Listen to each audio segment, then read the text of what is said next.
what up? Hello. Hey, What up, what up? Hey. How's it going?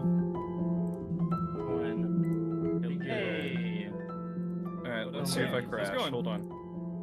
Hello. Oh, Going didn't pretty good. crash. We're good.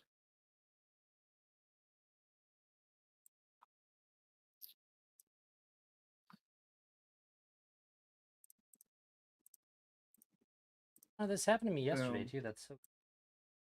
I have Discord popped out. I had it. It just sort of went away.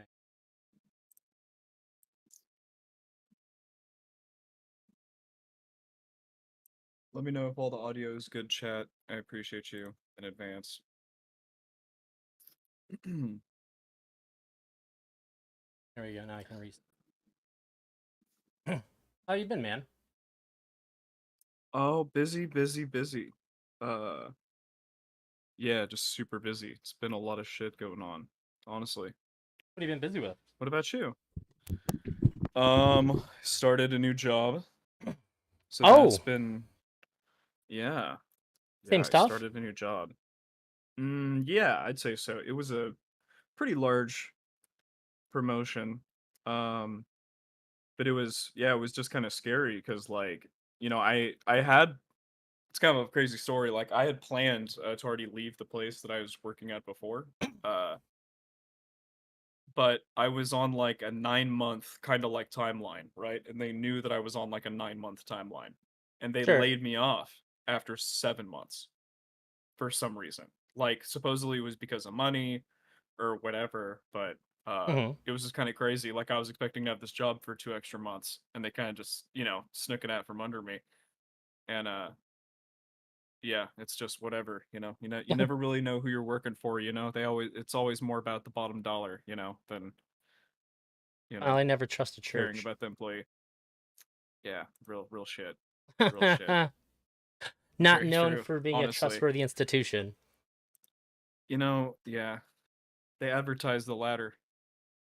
Uh, Uh, sure. I guess I lived in an area where it was like a big deal in the area, and I kind of learned that pretty early in life. yeah, I have a lot of to be fair, uh they were good to me for the most part, but I don't know why they became so weird at the end, but it was kind of a pretty big disappointment. But you know what? It's a crazy story, dog. This is a no shit story. So like I was gonna have this interview with my boss. Um, and I was like, I had been wanting something different. Like I had already been putting out, applications and shit, right?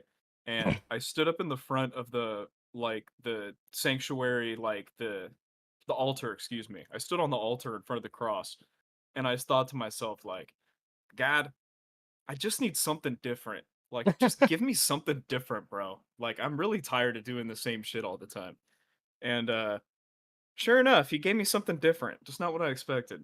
And Wait, but are hey, it's are whatever. you It's worked religious? out good so far. So no, I was just kind of like, I don't know. It's just one of those Fucking things, around? right? It's like in a fucking movie. It's like in a movie, Yeah. You're like, I need some Okay. change, God. Like, give me some fucking change.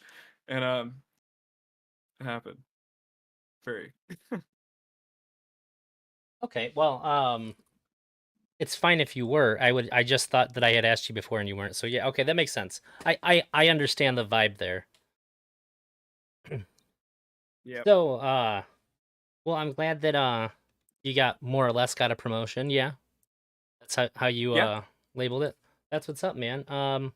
I've just been I filled 100 orders yesterday on my store. So, that's going. God bless.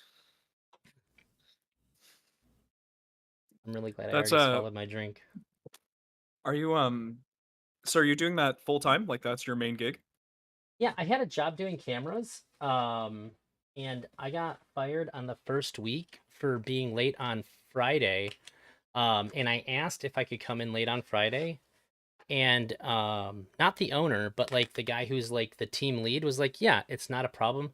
Just call us when you're headed in." So he didn't give me any time restriction or anything. It's just something that had to be done during business hours.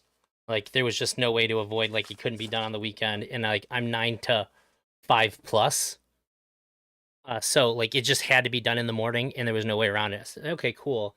Ended up taking a lot longer than I thought. And when I got a hold of them, it was just basically like, "Nah, that's too late." I'm like, "Are you serious? Like on my second day, I gave you guys a 16-hour shift. Like you couldn't cut me some slack here?" They were like, "No."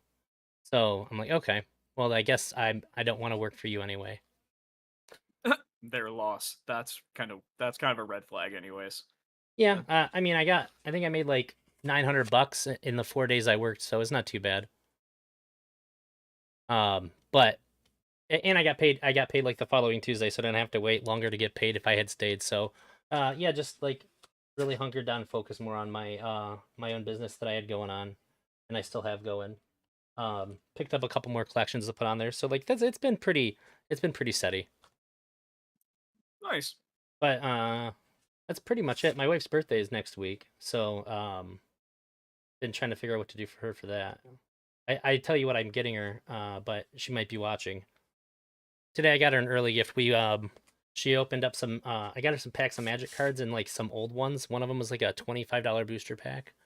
It's like a 15-year-old set. She just likes Oh my opening them god. more than anything else, so I thought that would be a cool gift. Then I'm getting her something else later. It is really fun to have the old booster packs. Like when we used to do like cubes and drafts and stuff, I would always bring like really old packs, even if they were ass, just because it's kind of fun. I like drafting. I miss drafting. I haven't drafted since before COVID, so hopefully soon. Um Other than that, shit, man. I miss seeing you stream more. Uh I've been trying to stream like so I did a poker stream that was like pretty good a week or so ago, and then all my streams that I had lined up got canceled like right before they were supposed to, and I usually don't announce till like the day of just in case something comes up, but like it just was like cancellation. Tomorrow, um as far as I know, nothing's changed. We were supposed to have it last week. Have Counterpoints, Tom, Perspective Philosophy, and myself are going to play poker, and Big Papa Oh, Fascist, Andrew from the Crucible. oh, Yeah, oh, my favorite.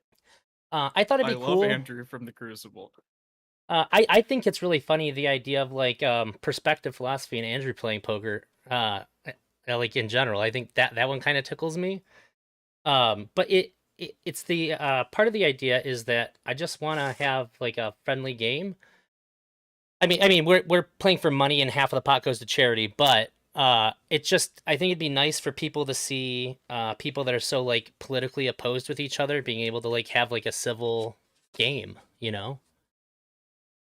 That's a honestly, that is a really super banger online poll lineup. Uh and Thank you. I think just the idea too of like do people on the far right or the far left, or not, they're not on the far right or far left, but do people on the right and the left, do they play poker differently? I think that'll be really fun. I'm honestly hyped for the stream. I'm I'm getting into that. I'm really sad it got canceled because originally I also had Brianna Wu was going to be playing with us. She's super busy, and it was supposed to be last Saturday, and she had spent all week practicing for it too. And I was like, I'm sorry, but I thought that would have been even more fun. And then I guess the big like diametric opposition there would have been like still Andrew, but then and Brianna Wu playing poker together would have just been really cool to see. I mean, that's a pretty insane lineup. I have to imagine she's probably really busy with election season and stuff right now. She is, so it was really cool that she had made time, and then like Andrew and Tom had to cancel, and Perspective Philosophy was sick. All of a sudden, I was like, "Shit, man, that's a really big bummer." But we're having the makeup stream tomorrow, and then to Nice. With everybody follow, but Brianna Will. uh, yeah, I got a hold of her, and she said too she might not even been able to make the Saturday one, but she was able to. But she's just super busy. Um, and then off the back of our conversation, I'm going to be talking to a friend of mine from Germany about how their political systems work because we talked about it a while ago, but I want to revisit it. They have like 7 Interesting. parties. That's a lot. Yeah. I wonder how they keep track of that. I wonder how the media plays into that, you know? Uh, it's pretty interesting. So like they can form coalitions and sort of like combine forces for elections, but like the bigger ones kind of have to like make certain concessions to the smaller ones because nobody you have to get 50% of the vote or more, otherwise it's a revote. So like you kind of have to play ball with the smaller parties if you want your party to win. It's kind of fun. It's a different little flavor of democracy. Yeah, I think I thought it was really interesting. And at the time, I think I took away with like what seems like you kind of guys just have like divided up two systems, and but now maybe I think maybe might be better, I feel that. which I'm is watching a really interesting. Oh, sorry. Go ahead. kind of what sparked me reaching out to you. Yeah. Thanks, Toby. Yeah, so I that's I was thinking about then. I was like, well, do our two parties even make sense at all?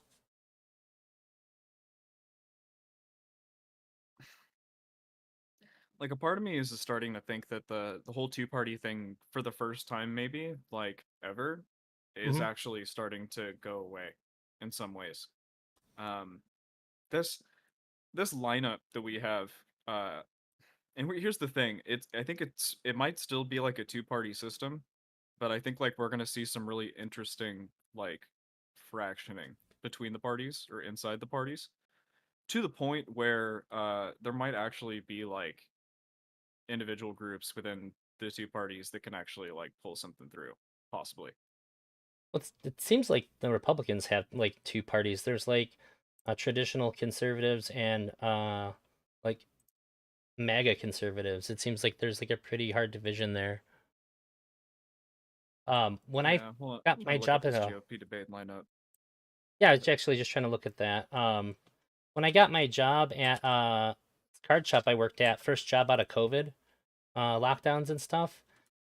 I remember talking to my boss, and you don't really want to talk to your boss about politics a lot, but it just kind of like we just sort of touched on. He said I think he said I voted Republican for 36 years of my life.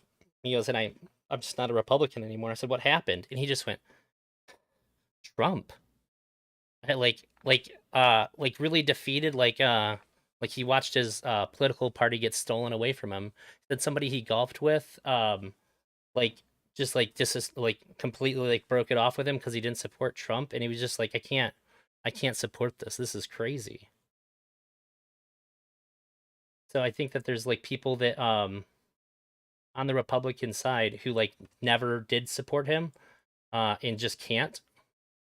And then if you were a Republican and you didn't, but for the people that did support him, like you're the worst kind of person. Yeah, give me.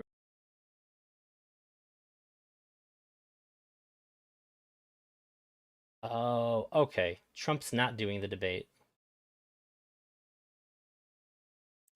Yeah, Trump's not doing the debate at all. He's on Tucker Carlson tonight, He said and because he has such a big lead in the polls.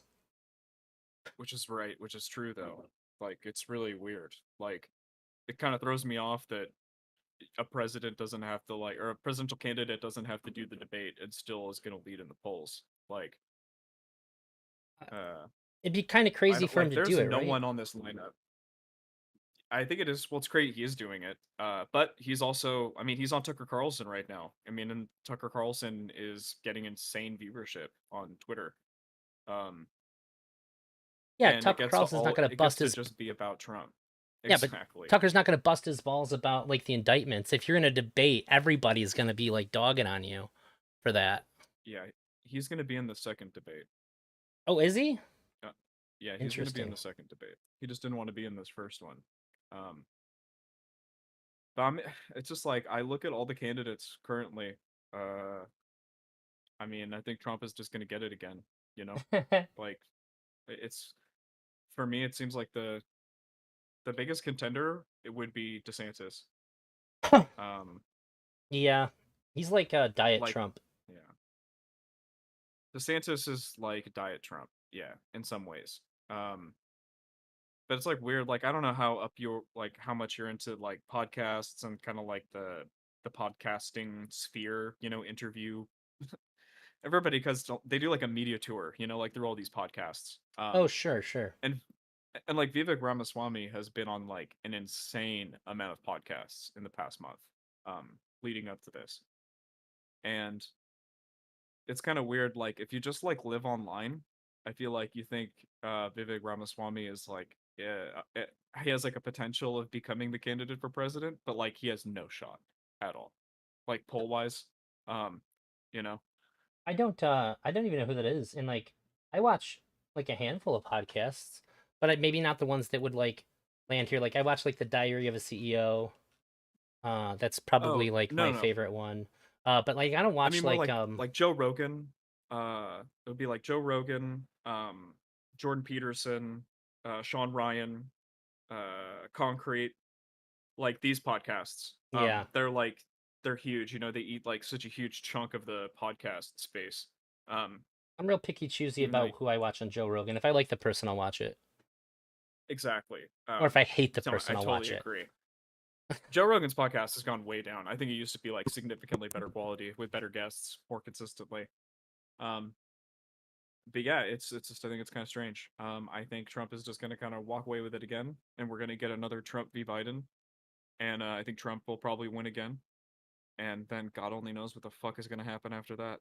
Like, can Trump you know Will you even be able pardon to run? himself, or I don't know.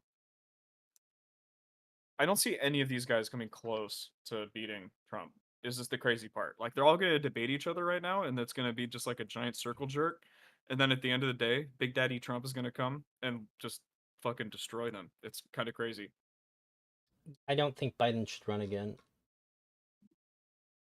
Who would run? Literally anybody else. Just people don't like him Yeah, enough. Like I feel like he has the lovability of Hillary Clinton at this point, and it's just a bad idea to put him back up there. Because like I don't yeah, think I know, he's but really done anything wrong, but people don't like him, and that's what really matters, right? I mean, I agree. I don't really. I mean, he hasn't really done anything wrong, but I'm not a fan either. I'm tired of the geriatric state. Like that's my biggest thing. Like I'm Um, fine with him. Like after Trump, like I open up Twitter or like I look at my Google News tab and I don't go, "Oh my God, Biden did what?" Like that never ever happened. So like for me, like we're chilling. yeah, That's no, like, that is like an but the bar incredibly is good so point. low. I know. It's crazy to like so much stuff has happened like with COVID and Donald Trump being elected and all this shit, but there really was like a time where every day you'd look up the phone at your phone and there was something crazy that Trump had done. But like at the same point at the same part though, like I feel like a lot of this is just media shit too, right? Like our Sure. media is just I don't know. I have a hard time believing anything with the media at this point. Uh even when it comes to like hurricanes in like my home city, like literally, dude, my coworkers were freaking out. They lived in like another like state and just moved here, and they were like freaking out about the hurricane. And I'm like, yo, like it snowed where you guys lived. Like snow is gonna be worse than whatever is about to happen here. Like if you just listen to the news, like they were fucking hyping it up like crazy. Um, so I don't know, man. Everybody's got to do their own research, like figure out what they want to do. Media is trash. Uh, like all the media is trash. But it's all we got, you know? It's not like you're gonna figure any of this shit out on your own. I know. Well, yeah, I guess the better prescription is like everybody should like read all the shit and be like super on your toes and cross reference like crazy. Because Uh I don't know, this shit's Gosh. shitty. That bar is really, really high. I think that I Yeah, don't know. I think the media's uh you just have to remember that they're in it to make money. That's all you have to do. Just like when you go to a store and there's a person there who is assigned the role salesman, you just have to remember that they're like you always have it in the back of your head, right? This guy's going to try to get me to buy something I don't need. They're there to make money. I think if you remember that, it's not that hard to figure out what's going on. But if you forget that it's like all media, mainstream or otherwise, is there to make money, not to inform you, you'd probably be alright. people don't do that though. That's Like true. I'm fine. I know you're gonna be fine. Like, but like most people, like I'm willing to say they're not fine currently. They're not fine, like, because they don't do that. You know? Yeah, they don't. Um, but Yeah, they also it's don't very do their own frustrating. research either. So maybe just having it in the back of your head that like it's all there to appease sponsors and bring in some money. Uh, that's probably the simplest step that the average person could take to uh just sort of not get so high off of sniffing the media fumes when they get into the heat of it. Does that make sense? Yeah, Is that a good I just metaphor? feel. Yeah, no, definitely, definitely. Like I feel like I go on these like ups and downs of like how apathetic I feel towards politics. And right now in this current moment, I just feel very apathetic towards it. It's just kind of whatever. Like it is like such a shit show. I have no idea what to possibly expect from this next election except that it's going to be terrible. And like I mean, like real shit, like China might like attack Taiwan like in the middle of our election, Be you smart. know? Like real shit. It's like it's like 50% from like shit that I've been listening to. Like We didn't do they're anything about pretty Russia. on it. Yeah, I mean, and then just like if we don't have like that would just be like a really crazy fight if we had to start fighting them over Taiwan of China over Taiwan, you know? And then in the middle of an election, like it would just be like a complete shit show. Um, Well, we kind of have to, right? Because then they'd control all the semiconductors. right. I mean, that's why, yeah, and that's why we've been building all those joints in Texas like for the past, year, like, because we're But trying we're to get still that shit buying back because we semiconductors from know. Taiwan. Oh no, I agree, I agree. I'm just saying like I'm saying like one of the evidence I think for them attacking soon is like we're already prepping for it. Like we're already kind of Yeah. expecting it. Um. So I know we're already kind of in the politics thing. Which topic did you want to dive into first? Fuck, I figure so I got a hard out at 8:30 my time, so it's like an hour and a half from now. But I figured Okay. we go like let's do like 15 more minutes politics and then we could start getting into this Mr. Girl Okay. articles. You done? Then I'll approach the main subject of the political conversation. It Yeah, hit it. seems to me that after looking into this, that there are no foundational ideas that either party has that can consistently apply to their proposed ideologies. Um, Okay. so like Republicans, and I'm not going to speak in conservative and liberals because these aren't political parties. These are just sort of the ideas. So Republicans have like one of their big things is personal freedom. But then they also want to restrict what a lot of people are doing that they don't like. They want the government to get involved in the lives of other people and say, hey, no gender affirming care. They want to get involved and uh, hang on, I actually have notes on this. One of those I rare see what times you're where I saying actually though. prepped. Yeah, so It's like they hypocritical. and the thing about the gender affirming care that really gets me is that I think the biggest line for any Republican is, "You don't tell my kids what to do. You don't tell me how to raise my kids." That's like the biggest like line because that goes in with the traditional family values. But they're perfectly okay telling other people how they can raise their kids, which is kind of weird to me. So like we know that they're big for gun rights, individuals having the rights of freedom without government interference, free market capitalism, free trade, deregulations of corporations, which is kind of counter to free trade. You need to have regulated trade to stop that from happening as well. So it seems like the ethical components are at odds with themselves. So does it really make sense for anybody to be a Republican at all? And I'd say no.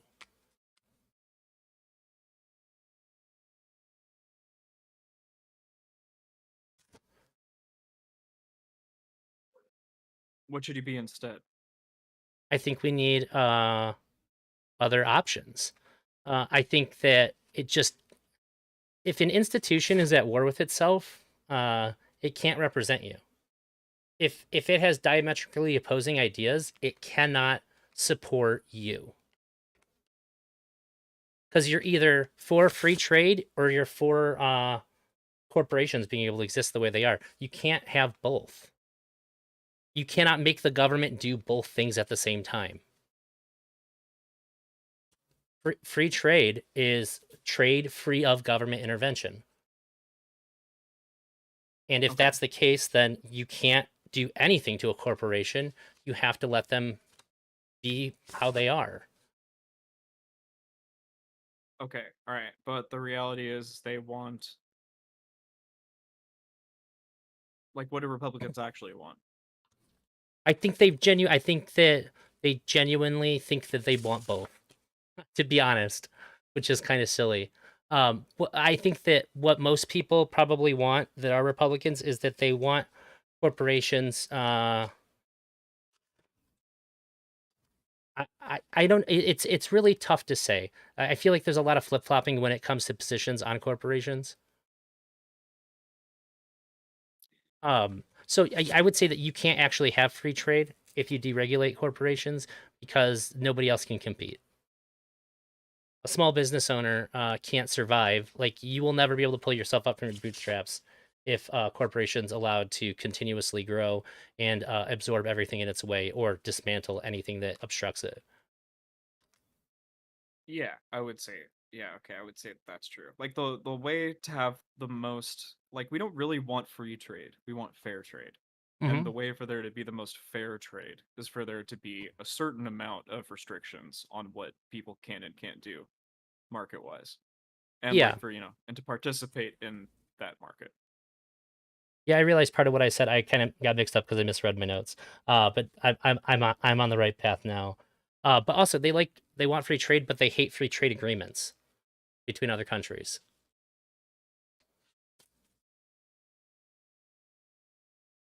They do?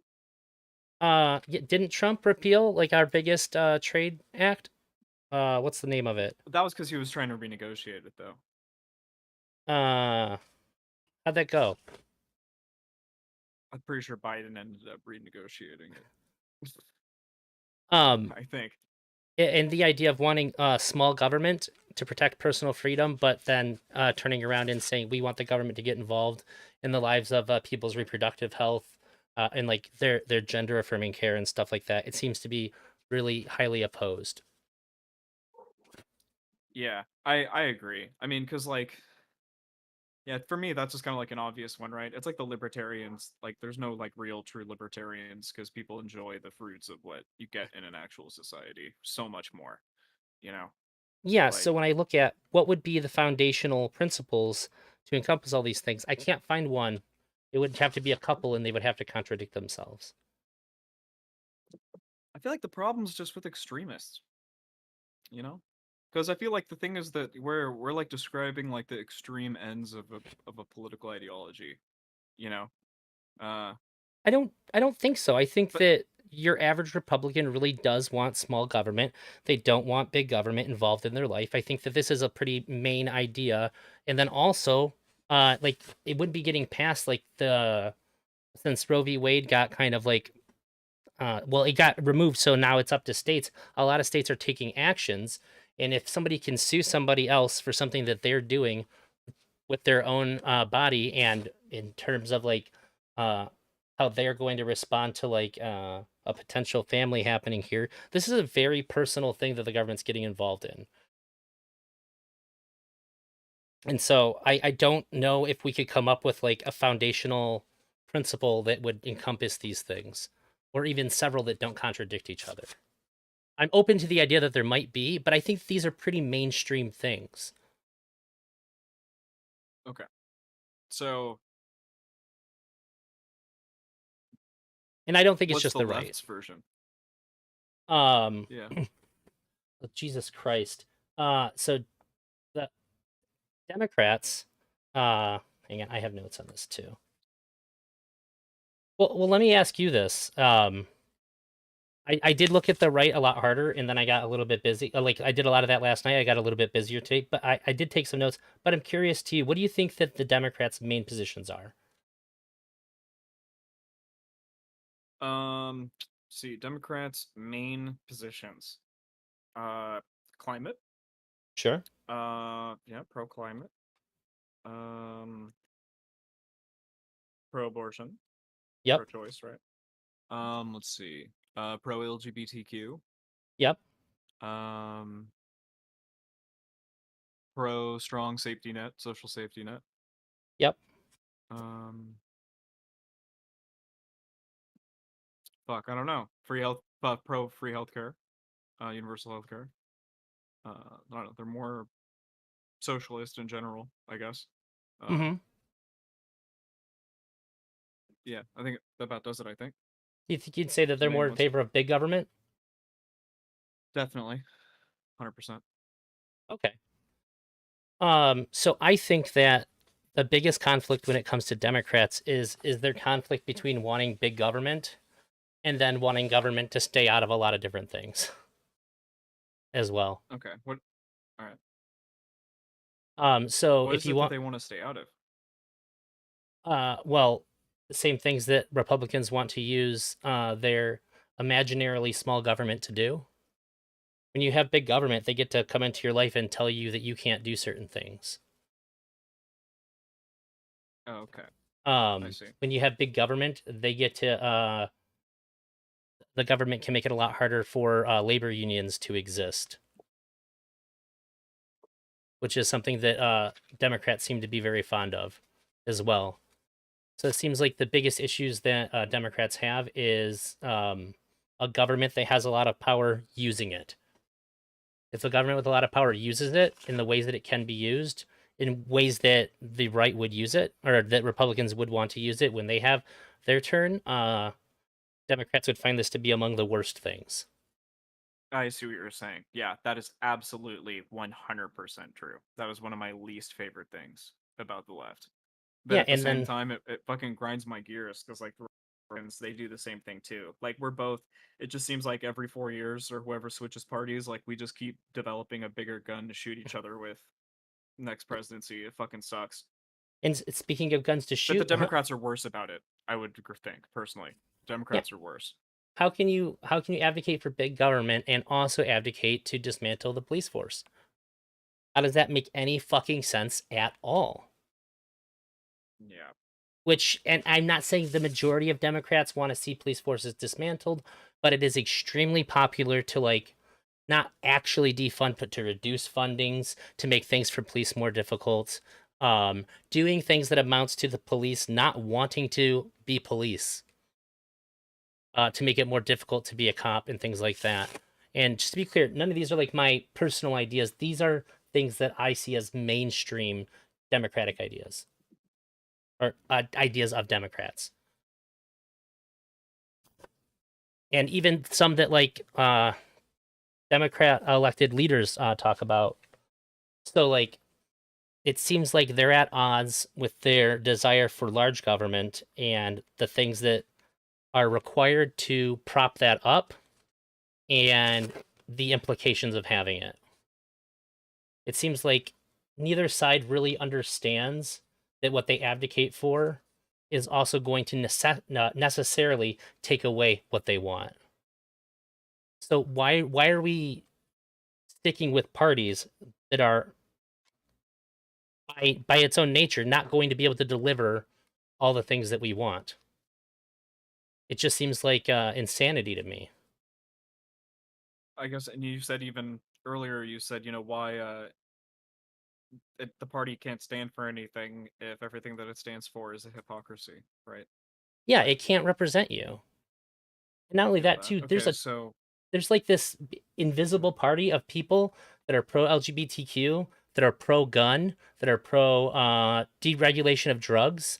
And that's another one with Democrats and Republicans. Republicans want small governments, but they like the drug war. Democrats want big government, but they want to end the drug war. It's fucking nutty.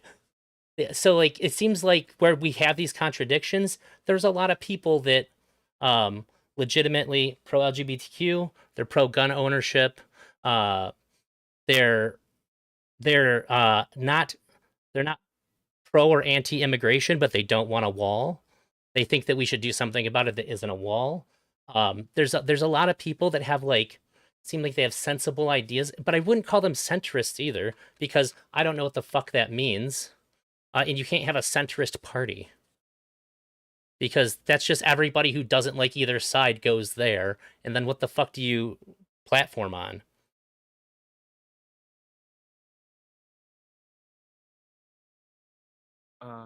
So I guess the main thesis of this, right, is just that the two parties don't really serve the majority of people because the majority of people kind of hold an amalgamation of ideas from both sides. There's a lot of people that do, yeah, but even if you hold most ideas off of one side, your party's still going to be working against you in other areas. Well, yeah, I mean, if you're only for one whole party, you are also gonna be fucked up by the hypocrisies of your one party. Like, that's not a productive system. Yeah, and I think that in order to figure out how to do anything about it, we need to go, okay, what are my actual principles? What are the things that I genuinely care about? Um, does either party support all of these things? And if not, um, then maybe something different needs to happen. Because nobody should be able to run for president like Trump did and divide a party as strongly as he did. If the party really was representative like that, it wouldn't make sense that would happen. And Welcome to the even chat, now, Rudy. Democrats don't like Joe Biden. This shouldn't be happening. We shouldn't be electing presidents if like half the party is like really upset with who they have as their leader. It seems so bonkers to me.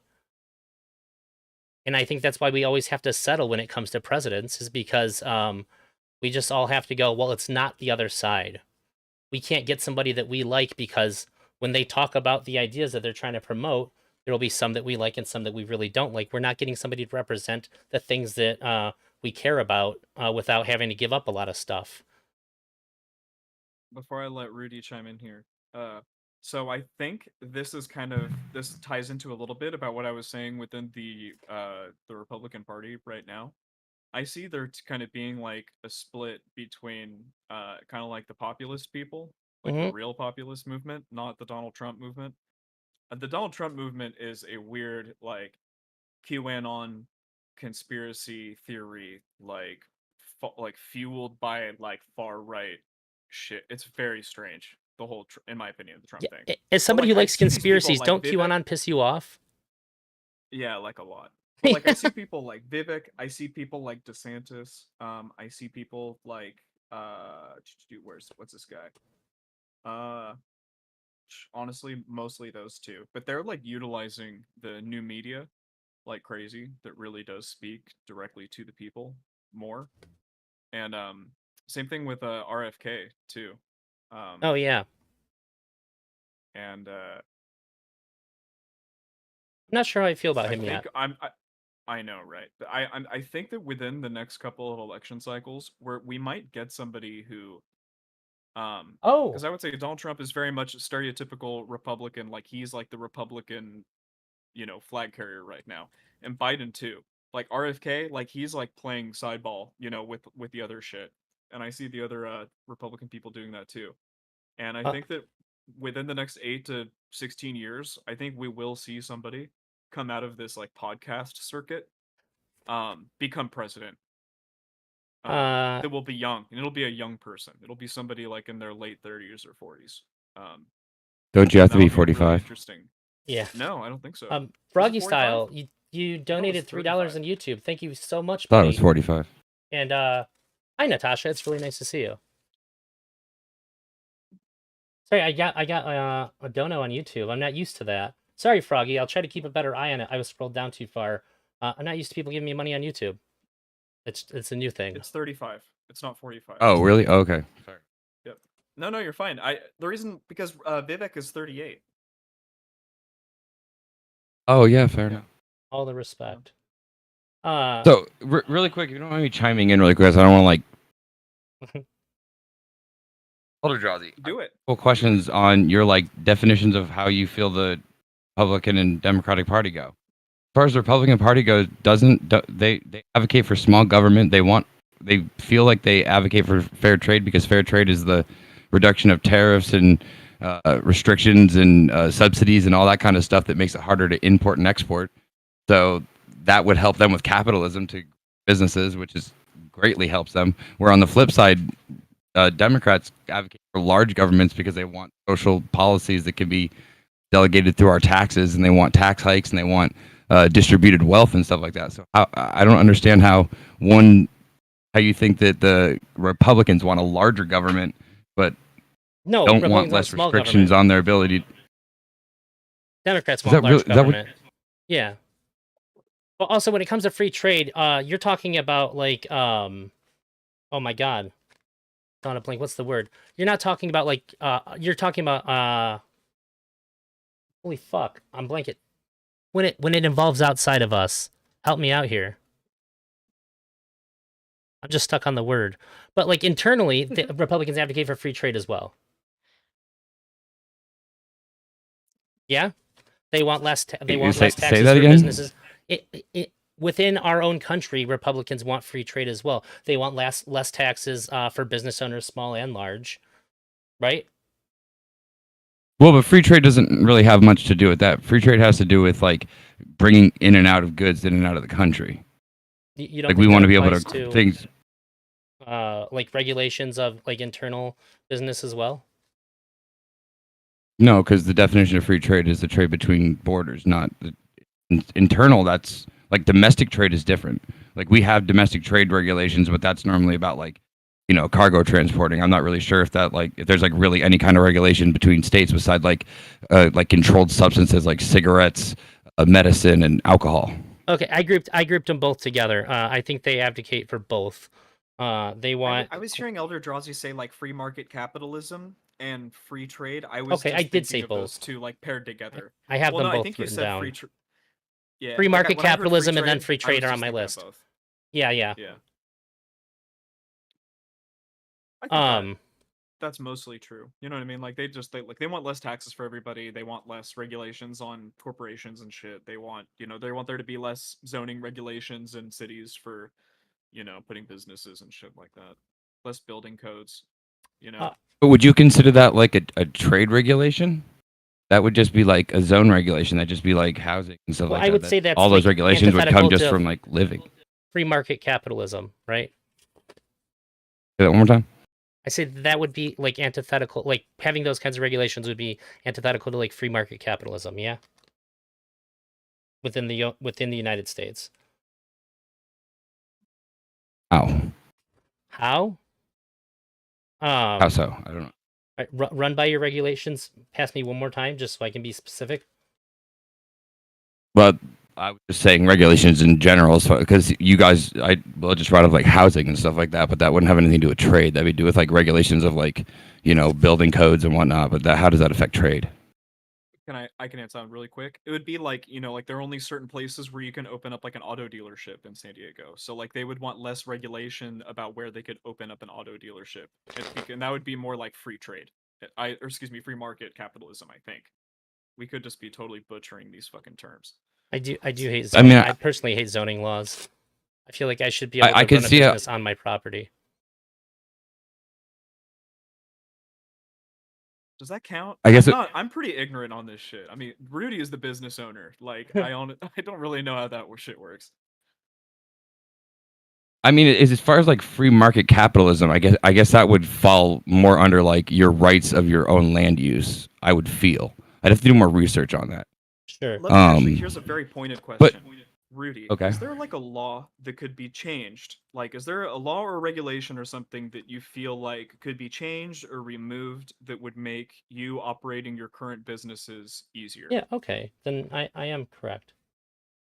I mean, yeah, like there's tons of tax laws that make things difficult for me. There's plenty of regulations that make things difficult for me, but as an employer, would it be nice to see those disappear? Sure, but they're also, some are protections for the environment, some are protections for my employees, some are protections just for my own like well-being. And like, do I want the government to like force me into some of these protections?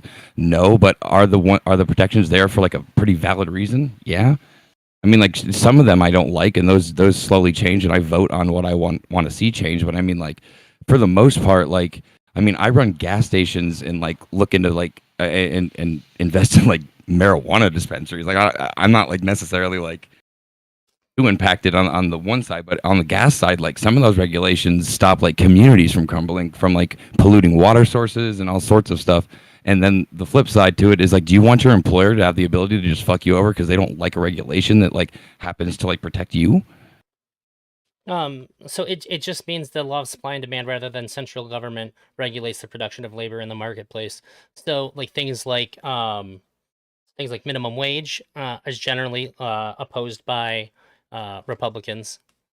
Things like environmental regulations that stop people from producing things that cause like too much pollution, things like that. These would be the kinds of things that you would expect a Republican to be against, broadly speaking. Okay, yeah, well, Republicans are like mildly against those things. You're correct, but their response to that always is, we don't want the government to dictate what our minimum wage is. We want the market to dictate it, and it Right. did during COVID. I'm not confused about dur- that. I'm just saying that I think that the party in and of itself is at odds with itself. How? Inherently. I'm that's what I'm trying to figure out. Like I'm brought up Literally, like because the fact that they. because it was. Oh, sorry. No, you're good. It was the thing where you were saying like how, you're like, oh well, there were these like regulations that I wish could be gone because they would make doing certain things easier. But at the same time, like if we got rid of all the regulations, like then you could just like be a huge piece of shit, to your employees, and that would just be like not a good society to live in. We'd probably rather have those protections. So I think Elder was just saying like you can't have both, right? Because if you wanted to be totally free market, you wouldn't have any of those protections. But obviously, if you, we also, if we you want a enjoy, totally free market, Republicans deregulated enjoy those corporation, protections too. they Yeah. would run your small business over too. Like I think we all agree here. I think. Also, like if you want like job security, then you're probably gonna need some kind of protect. If I feel like it's kind of hard to like if you can't have regulations, then you really can't stop somebody who's not a citizen from taking your job either. Yeah, you would need policy to regulate hiring practices to make sure that you're only hiring people that are here legally that can compete, which means you would also have to have a minimum wage intact. There's just things that like there's like a give and take on a lot of these things, and it doesn't really make sense to me to advocate for some of these things that are just going to hurt other areas of your purported interests. When it seems like But a lot, some losses from a business owner is a gain for the. Like Sure. as you just rifled off all the reasons why, yeah, sure. Like if I didn't have regulations, could I like just go get like low wage immigrant labor from like the border if I wanted to? Like yeah, like, but there's laws that make it so that I have to make sure that like my people are documented American employees, so that it doesn't like end up undercutting you and screwing you over. yeah, And these we are the did things imply you a have minimum to wage to do. make sure that you. But what I'm saying is, why not like promote the idea of having a party that you don't have to compromise with, that's going to align with your goals without contradicting them, that actually have like a more focused intent of like these are the things that are really important to a lot of people. Because I think that there's probably a lot of people that are Republican that could do away with certain things to get more of what they want. And same thing on the Democrat side too.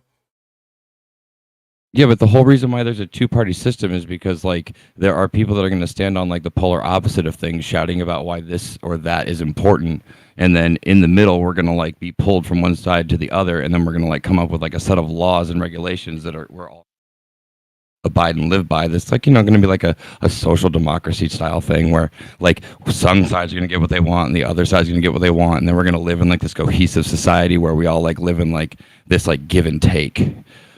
That's why we have like social security, and then we like have like capitalism. Why couldn't we just do the same thing with six parties? But you could. Yeah, that's But- what I'm advocating for. I think we need. No one said you couldn't do it. No one said you Well- couldn't have six parties. Well, I guess when you Make said, another party. I guess when you said questioning the things. reason why we have a two-party system is because of this, is that you are advocating for the two-party system.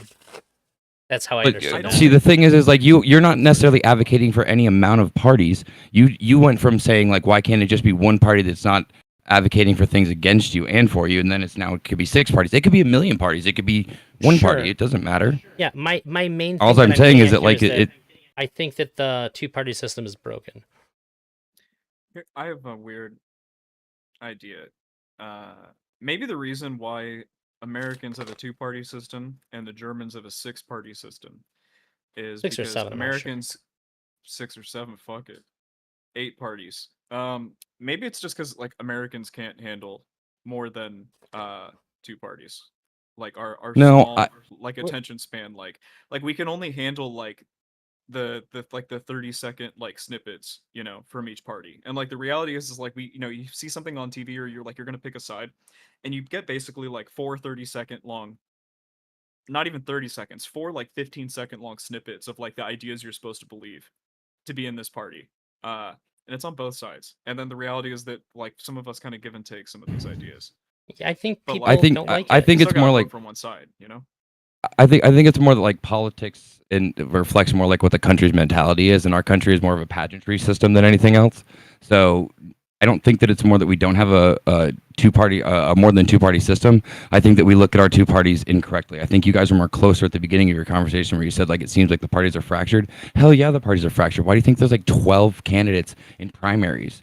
It's because like we're all putting our best like our high school quarterbacks and our like all that stuff in there going saying ours is the best, ours is the best, put them in for like the national team. And like we go through the whole thing until one guy realizes none of the votes and he endorses somebody else, and it's all like this big game until the Super Bowl, which is like two people that going head to head. We just do a process of elimination. We just pick a side and then we fracture off into our own little candidacies from there. And then we just like all rally together like we do at the Super Bowl, go like, oh well, I'm a Giants fan tonight, like it's just how it is. Yeah, well, I don't ever accept the phrasing that that's just how things are. I'm gonna say like, well, what about how it could be? Well, that's an equally stupid What? phrasing though. That's like just Well, so like sometimes It's the it's okay to it's the just be start like, of a this is how it is, conversation. you know? This is Yeah. that's just how it is a conversation ender. What I'm suggesting is a conversation opener. What about what it could be? Let's discuss about like what the alternatives might be. What if you had a what it party? could be is we could fracture into a bunch of different parties, and then we could have like a European look on things, or like a British look on things, where you have the parliament filled with like a bunch of different candidates. Everyone gets about like 13% of the vote, and they end up being like the winner of their political party, and they don't really have like a full like idea of like where the country is actually sitting, or at least with our presidential elections, like not only do we all get a huge voting pool to get through our primaries, if you're paying attention, Americans don't pay attention, we don't fucking vote, but if we did, then we would get to see all of our things. We'd get to fucking get behind the candidates we actually care about, and then the two that go head to head would be a good idea to see where our parties actually divided. Because once they get forced into their positions, we actually get a good idea of where the divide is. Like right now, we're pretty 50-50 and everything. So there's a civil war, but back when we were like 70-30, we were all okay. Yeah, I'm starting to, now that I'm really kind of letting the juices flow on this, I'm starting to think that, let's do Hillary Clinton versus Donald Trump, that election, okay? Just so I can visualize it better. Like, there really was, like, in the Democrats, there were, like, two parties. There were the traditional diehard Democrats, and there were the socialist Democrats. And, like, the socialist Democrats lost, and the traditional Democrats won, and then we lost at the Super Bowl, right? And then within the Republican Party, we had, like, traditional Republicans, we had libertarians, we had Donald Trump, populism, and populism ended up pulling through. So then we had populist Republican Party for like 4 years, and drastically, changed, the party as a whole. But like even today, like we're back here in 2023, doing the 2024 election. Like we're looking at the individual people that are, up for grabs again, and we're seeing that they're all pretty distinct, different flavors. Um, Is it just these six this time, or are there like six more that are on the bench for like another debate? it's eight tonight, and 1 2 3 4. Yeah, there's 12 currently that are running. 13 Okay, actually, if you count Donald Trump. Um, but doesn't he have to turn himself in tomorrow? yeah, I know. That's why I'm really not debating tonight. Like all that shit. But So, I guess if we walk this down further, I think that one of the things that a lot of things that people don't like about our current political establishment, gets a lot better if we have more parties. Like, I think that for people that don't trust, well, I don't think you have to not trust shit. If you have more political parties, gerrymandering gets a lot weirder and harder to do. I think that it gets a lot harder to. Let me put it this way: you think it's kind of fucking crazy that we're so like almost perfectly split 50-50 in every major election. Like it's so close and so marginal. Do you know how many people are making major concessions to devote themselves to a side that doesn't support the stuff they believe in order to do that? That's not my vision of America. My vision of America doesn't include me having to like to set aside all my beliefs to make sure that the person I don't want to win doesn't win. I feel like that's Bro, what the majority of our I'd be voting right is. there. I'd be right there with you if a majority of our voting, as you say, wasn't 1% or 1/3 of our population. Most people like complain about it and abstain their vote and then go protest in the streets. If they don't stop at the voting booth to actually like voice their opinion correctly, I think their vote doesn't matter. I think So I'd people would be really more love to invested see if they had a the party country that actually represented vote. them. And A lot of people don't there's vote more. because they Okay, don't think it matters too. first off, hold on. First off, voting is not just a one question thing. Okay, I don't know if anyone's ever wandered into a voting booth here, but like there is like 2 Vote, pages of voting in my even state, locally. and there's so who gives a shit about like the president? There's so many other things that actually affect you. As someone who runs a business, I don't care what the These president does. political He parties affects aren't the just what. for presidents. Yeah, that's what I'm saying. That's what I'm saying. We're talking about like these 12 people that are like trying to get onto like into this one office that affects the top 1%, the top bottom percent, or the bottom 1% of like the country. Everything else is like screwed on. You get screwed over by your senators and your governors. That you have a ton of sway over. They have way more opinions that are going to be more representative of you, and that's what you should be voting for. I don't give a shit about who sits in that stupid chair in that goddamn office that makes us look stupid on Twitter. You and I don't He doesn't do disagree, shit for Rudy. me. I've always said if you want to get a third party going, you have to start at the local level. You have to work your way up, get yourself a fucking governor, and then we can talk. But at your local level, your local governors, even if it's just the Republican and Democrat Party, represent you far closer than any like national leaders. So at a local level, the Republican and Democrat Party actually represent us far closer than like how divisive like national elections are. I don't disagree, but my whole point of this conversation is that I don't think that the Republican and Democratic parties are internally consistent with their values. I think that if you are if you're a member of one of them, the party itself is going to be against some of the things that you want it to stand for, that it says it stands for. I don't think that they can do the things that they want to do. Like, I don't think they could ever meet all of their goals, even without opposition, because some of their goals are opposed internally. I'm just advocating for parties being, at the very least, consistent, so that if they're giving you some of the stuff that, if they give you some of the stuff that you want, it won't come at the cost of other things that they are supposed to be also doing for you. Let's go about 5 more minutes on this. So my last real. I'm sorry. Go ahead. Yeah. My last real question is based off of like the multi-party things. You don't think that even if we did break into multi-parties and we did have like a good chance to say that like we had like 4 people running for president, that toward the end of it, some of them, maybe 2 of them or 1 of them wouldn't start realizing that they have no chance of winning and try and push their electorate toward another candidate like we already do? Well, this is a hypothetical. If you have 4 people, Yeah, the whole thing's a a hypothetical. You said what if? Well, I was still going. So I'm saying, like, with the understanding this is a hypothetical where they have made it to like the final 4, so to speak. Then I think that there's enough conversation and enough movement to where it may not be so hopeless. I think that if you have 4 people running, you can absolutely tell. No, there's no way you're going in 25, 25, 25. There's no way. Not a chance. You're going to know who's ahead. Sure. First off, these parties aren't going to be balanced. So there's not like there's going to be an equal amount of people representing each part. If you have 4 parties, if it's like 8, 10, and then the other 2 have the majority of the vote, it's going to make the other two people that have the real shot at winning have to concede to some of the ideas of the other parties as well in order to get those voters over to them. So means they're that going they to have to can't go just against stick their to the same- values like we do already? That'd be terrible. It means that more people are going to get represented. Andre It's- Bradshaw.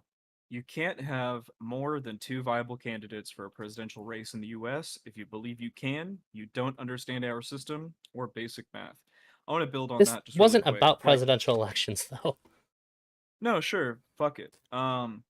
It always ends up just boiling down to that, though. I mean, right? That's kind of like something that I was thinking about while you guys were talking was like, the point that Maria make about how in your local elections, like the people that you're voting for are significantly less like extreme, and that is so true.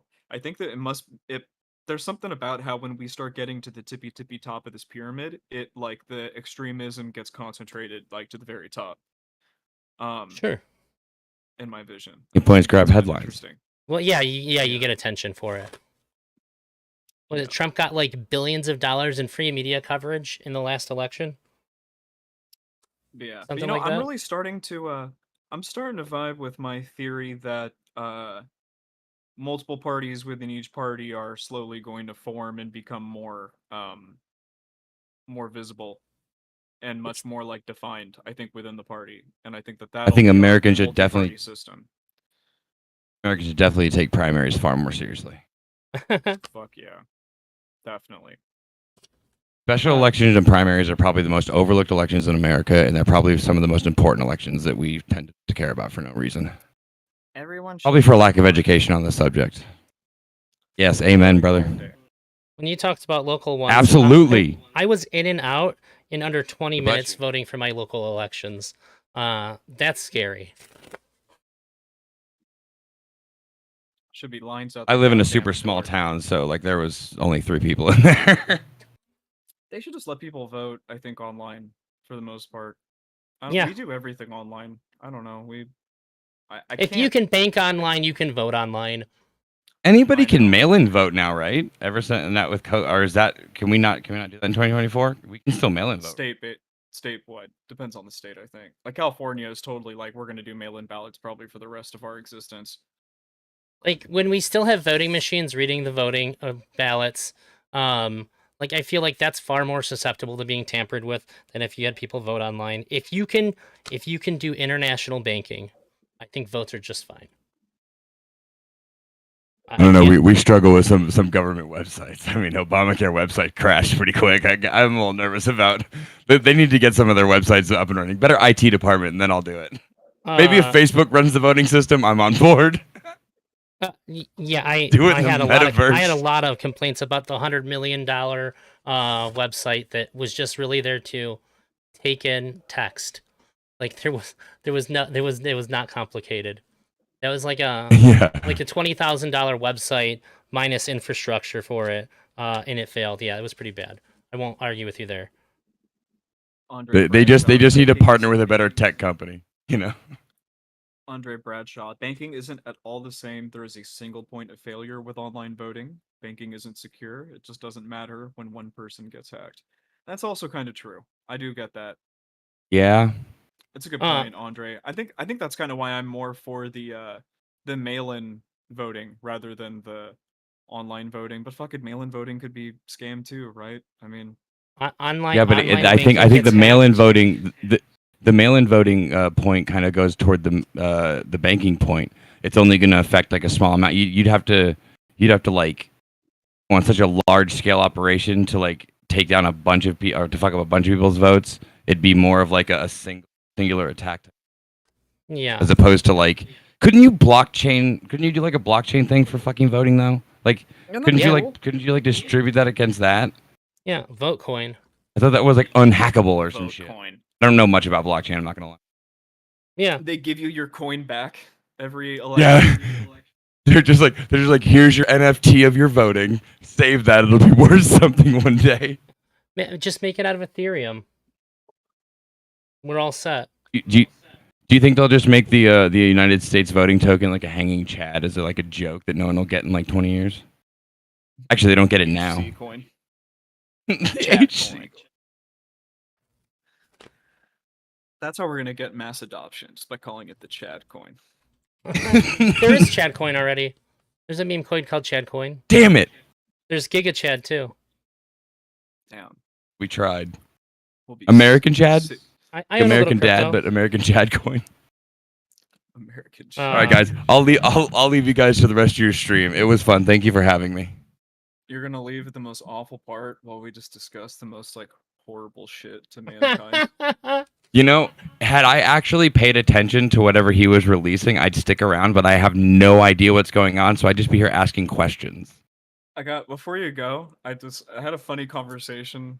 Well, like I had messaged mrgirl and I was just like congratulations, like your article has like 5 million impressions. Like I had done some research on it, you know? Damn. And he was like, it only has 18,000 reads. Oh no. No, but I mean, just like, could you blame anybody? That's like the craziest click of all time. Like, How long is this one? very short. Both of them are very short. The craziest click. Dude, that click-through ratio is insane. Like, 18,000 to 5 million impressions. Like, that's everybody saw the article and did not click that bitch. Like, that's so funny to me. That's So nuts. It's a pretty good metaphor for how people actually feel about tackling the issue. Everybody fucking knows about it. Everybody knows that what we're doing isn't enough. It isn't good. And nobody wants to do fucking anything about it. They don't want to talk about it. They don't want to touch it. They don't want to look about it. They don't want to hear about it. If you talk about it, if you have any opinion about it at all, just that you're talking about it, you're a pedophile. Yeah, I mean, there's only like 5 And we people all on the should hate you. internet that are willing to talk about this topic. Yeah, And it's I'm with one of them. crazy. The idea that you would suggest anything other than murder makes you worthy of murder. Okay, just because I'm here and now you got me fucking curious. What was this about? Like, was it just about like how you deal with like maps? Yes. Yeah. It's And a so, like, pragmatic basically- examination and approach about like basically just starting the conversation. How should we approach this? What should we actually do? And you could read both articles while on the toilet. Like, they're very short. They're very readable. I don't know if So I want it's my just crazy to butthole me that- exposed where I'm reading this. Yeah, that might be fair. Cat But Dog I Bark just thought it was said. really weird that so many people were engaging with it the way they were. Go ahead, Drowsy. Cat Dog Bark said So it's people- also just difficult to read and think about due to the emotional taxing. I think the really taxing part about it is that people will not allow themselves. Like, if somebody starts to engage with the thoughts in the article to where it's humanizing maps, they're going to like self-correct. They're going to have to fight. Like, most people just never have engaged with this topic with the understanding of like we might actually have to use empathy to approach this, and I think that they're gonna be like at war with themselves because they don't want to let themselves be somebody who can empathize with a map. So to really approach a solution that requires empathy, you have to begin to empathize, and I think that's the taxing part. People don't want to feel that. People don't want to feel that empathy. See, for me, I'm even coming from it like a completely different angle. But still relating, obviously. Like, I think that we're not prepared for like the access that people are about to have to this kind of stuff, and how easy it's going to be. And then for me, it's even like the accidental aspect of this. Like, me and my I was thinking back long time ago when I was a teenager. We went over to my buddy's house and like Oh wait, I we don't have were my on camera on his for you, do I? No, you haven't this whole time. So we were so. on the Google and we were like clicking the Google and like you know how it shows like your Google history when you click the thing?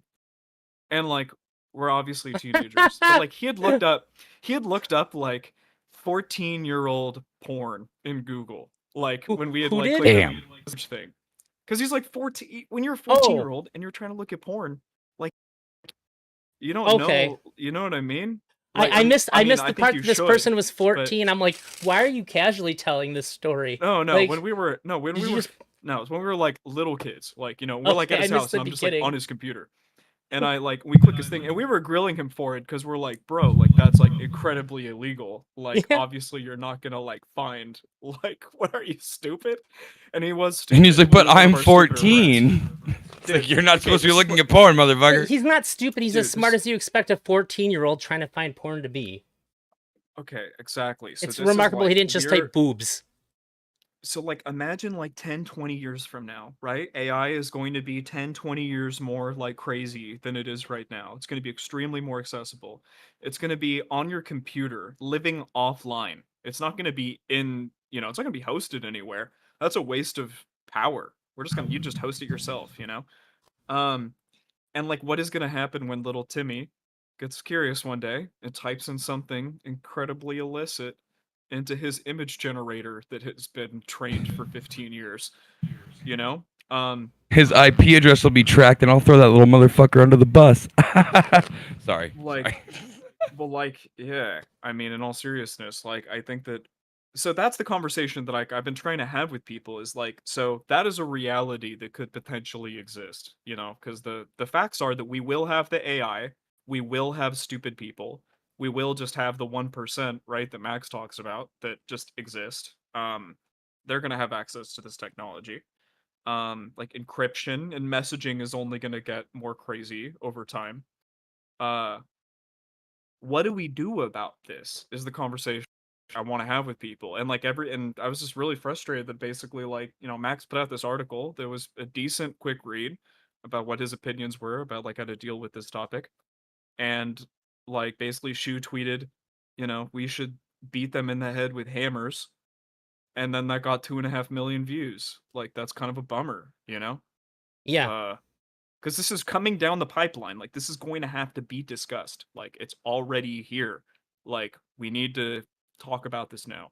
People in this space need to act like they've never heard this before, or that nobody else ever thinks this. Do you know who else has talked about this? Louis C.K. He says he says it in the best avenue possible, where he's also telling jokes, but he has a bit where he said maybe some of these kids wouldn't come back dead if we didn't make every pedophile feel like we're gonna kill them as soon as we find out that they're a pedophile. Because as soon as the kid goes missing, the guy's like, "Well, I have to kill you now because there's no way that society is gonna let me live if I return you." If you extend that idea out a bit, then maybe people don't have to be so isolated and feel like they're losing their goddamn minds if they don't feel like uh, their town's gonna circle their house with pitchforks and torches and fucking murder them. Well, I mean, to be fair, I do want you to feel that way if you decide to go through with the act. That's Like, why I no, I said Okay, just extend want the you to be idea scared out. that people are okay. I was gonna But I say, thought like, I thought the whole idea. I'm sorry. Well, I have to cut in real no, quick go I before still we don't want to change kill subjects. them. I But thought the whole idea between like a pedophile and like someone who sexually abuses a child was that pedophiles were minorly attracted people who didn't want to harm children. They just were in love with a person that was underage, but then like they may or may people not who like want to. actually went out and like did harm to children were considered like child abusers, and that like that was like supposed to be like some stupid statistic that people were like going behind. Is that not still a No, talking point? that is. I was just trying to relate like the Louis C.K. thing to like the broader idea that if we treat these people better, we'll see better outcomes. So I think I just kind of like minced my language a bit by trying to like take it from this end and move it over to the broader subject. Um but yeah, and Will said I do want that if they actually harm a kid. I don't believe in retributive justice. I believe in I this is what I want. When something bad in society happens, I want to go, how can we make this better? How can we make the world better for everyone so that bad things happen less? Every time something bad that we as a society don't want to happen, it is a lesson for us to learn how to prevent this from happening. And I don't think that I making other people feel better by torturing somebody who does something that we don't like is going to solve that problem. And as somebody who has a fucking kid, it drives me insane when people's solutions consistently don't work and that's all they want to do. Um, it's really, really frustrating to see research backed ideas on how we can make this better get tossed aside because people don't like how it makes them feel. I don't give a fuck how you feel. Make the world safer for my kid. Be I uncomfortable. agree. I get that, but I think that sometimes, okay, like let's do that. Sit back and let's think about what's really the best way to do this. I still think sometimes the best answer is, well, we need to have a punishment that's in place that is so vile that you will, even if you do have a specific urge, you will not want to do this because hopefully your want of survival will trump this other want. My understanding is Well, that but I mean, like that's all fine and good, but like statistically, we know that people commit crimes even if they do know that there's a consequence. They either think they won't get caught, or they don't think that they'll get the max sentence for whatever they're doing. But I think that's I agree. beside the point. Isn't the whole idea here is the fact that, like, let's say that I'm not even somebody who has abused a child. Let's say that I'm just someone who admits that I have an attraction to children, and I tell you that I'm going to therapy. Do we still treat that person as bad as like a pariah, even though that they're going to get help? Or are we saying that like only people that are like out there like kind of trying to like normalize it, like some of these people that are out on like line that are basically trying to say how it's like okay to be like a map, but just like you're like trying to get like help or whatever. And that's what's really pissing people off. So I would say even a step before that, it prevents them from getting help. I've told this story a couple of times, but I think Jesus, I'm fucking old now. Like 8 years ago, I lived in the thumb of Michigan, which is exceptionally conservative. Like 1 square mile town, 11 churches conservative. Okay, and I was on Facebook, and it was the first time I've ever seen the put them in a wood chipper kind of meme. And I was looking through the comments, and one of my friends shared it. And the more I read the comments, I was like, wait a minute. I responded, we're talking about people that have actually hurt kids, right? Not just people that have thoughts. And the overwhelming response was, no, kill them all. And I'm like, what? Like, what if I think about killing somebody? Like, if like you just think about like doing something, it's just as bad as actually having done it. This is crazy. I felt like I was a crazy person. It was unfathomable to me that this many people really like believed in thought crime and like capital punishment for thought crime. This is like this is like 1984 levels of like extreme like response, and like I couldn't wrap my head around it. I think Mr. Girl's the first person I've ever seen like publicly say, "Hey, y'all are batshit fucking crazy for doing this." I agree with this, but like I feel like we're getting ahead of ourselves saying that like laws don't like prevent shit from happening. You know? Well, Like they're not doing enough in this case. they're not doing enough. I was gonna say like it's a pretty like grandma Tucker Carlson talking point, but like, ever since in California, since they got rid of the stealing shit, crime is like a bajillion% like way up. Like once they got rid of that limit, that's like a real thing. Um So, like, for me, like, that's just like a really easy, like, oh, they got rid of a law that was like locking people up, and now more people are stealing on a regular basis because they feel, semi empowered to be able to do that. Um, I don't think that no. anybody who comes out as having, uh, it's a really good example. I dated somebody whose stepdad had OCD bad thoughts, which, considering the context of this conversation, it may not be what you think. OCD bad thoughts in his case was he had constant invasive thoughts about murdering everybody.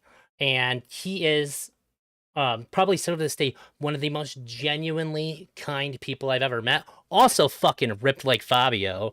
So it's terrifying to know that he thought that. And I'm not gonna lie, it is a little bit uneasy. And you do take certain precautions with him. Like for instance, you don't bring weapons into the house. At night, all the knives like that you use for dinner and everything get put away.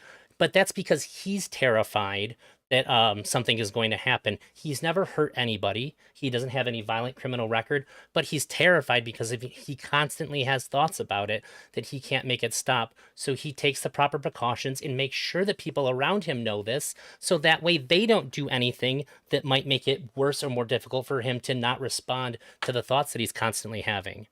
So he basically has built a network of people around him to make sure that he wins and that the invasive thoughts don't win. I think it would be great if somebody who had the same kind of situation involving minors had the same kind of network of people who cared enough to make sure that they were supporting this person so that they could have, by all accounts, a normal life. And Okay, this but in a also small keeps everybody else safe. in a small ecosystem, don't most people have that ability? It's only when you take it public and you try to like No, make they excuses. don't. Most people don't feel comfortable saying shit to anybody. I'm sure. That would be terrifying because you don't know what person might. So here's the thing: if you tell like your brother, what if your brother flips the fuck out and puts you on blast? And now it's public.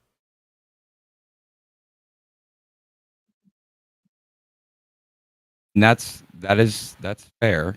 I'll give you two person, and then like I'm gonna split out just because I do have other things to do. I didn't expect to be on the stream, but I've had two people that have one worked for me and one didn't.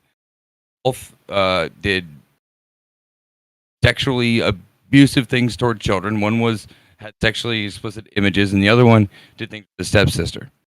Now, one of them went to prison, did his time, and when he came out, he stayed in rehab. He did what he was supposed to do. He admitted to me what he did during his interview, and I still has a he doesn't work for me anymore, but he still has a good job, and he still tells anyone who asks what he did and all the stuff that he does is probably does what he's supposed to do, and he's supposed to be, and he's still living a model life. The other guy, the second he walked into my office and he told me what he did, which he still told me what he did because he did go to prison and it was going to come up on his background check. He started making excuses. He started making reasons why this happened and blah blah blah blah. That guy's a scumbag. He deserves everything he gets. I hope he like fucking never gets a job and he ends up in a ditch somewhere because he doesn't see the wrong he did. He just sees that like he got caught. Now he needs to tell people all the excuses of X, Y, and Z. It's like, no, you fucked up, and you still see that like it's just like, oh, someone tattled on me or some shit. It's all. I don't think that there's necessarily like a whole thing where if you fuck up that badly, listen, if you make it out of prison, that's the hardest part. When you get back into the real world, we're not out here bashing these people's brains out constantly. Yes, it happens. That's like the few exceptions. Well, It's just like saying that like. I don't know if the reason why he did it is to avoid accountability. It could just be that he's fucking terrified of reaction and he's trying to get ahead of it too. That is a possibility. Just because this one guy has the confidence to own it that way doesn't mean that the other guy doesn't think that like you're not going to knock his fucking teeth out as soon as he says it. You know? Why would I? But okay, the difference is the thing is that their situations are almost exactly the same in the sense that they both told me what it is. Just how you tell people is wrong.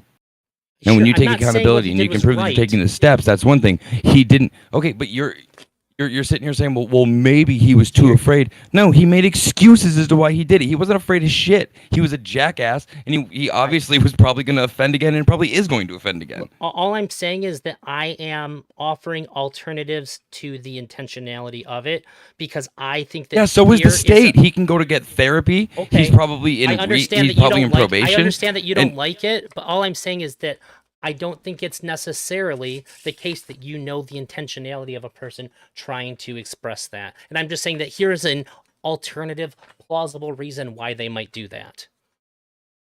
That's it. He's just trying to get ahead of the reaction. Andre, if we wanted, we could screen for this attraction as a mandatory action when someone turns 18. We could then feed them to the wood chipper. That is a 100% viable solution if that is your concern. Empathy will never be a 100% effective solution, so do you really care? Is screening 100% effective? But I mean, if we just, if we were just willing to kill a couple extra, fuck it, probably be pretty good. Can we kill all the people with peanut allergies too? Let's fuck, please, immediately. Send them to. I'm just kidding. Them and gluten allergy people, they can all go. We might we might care more about each individual thing, but how many more people are broadly affected by people with peanut allergies?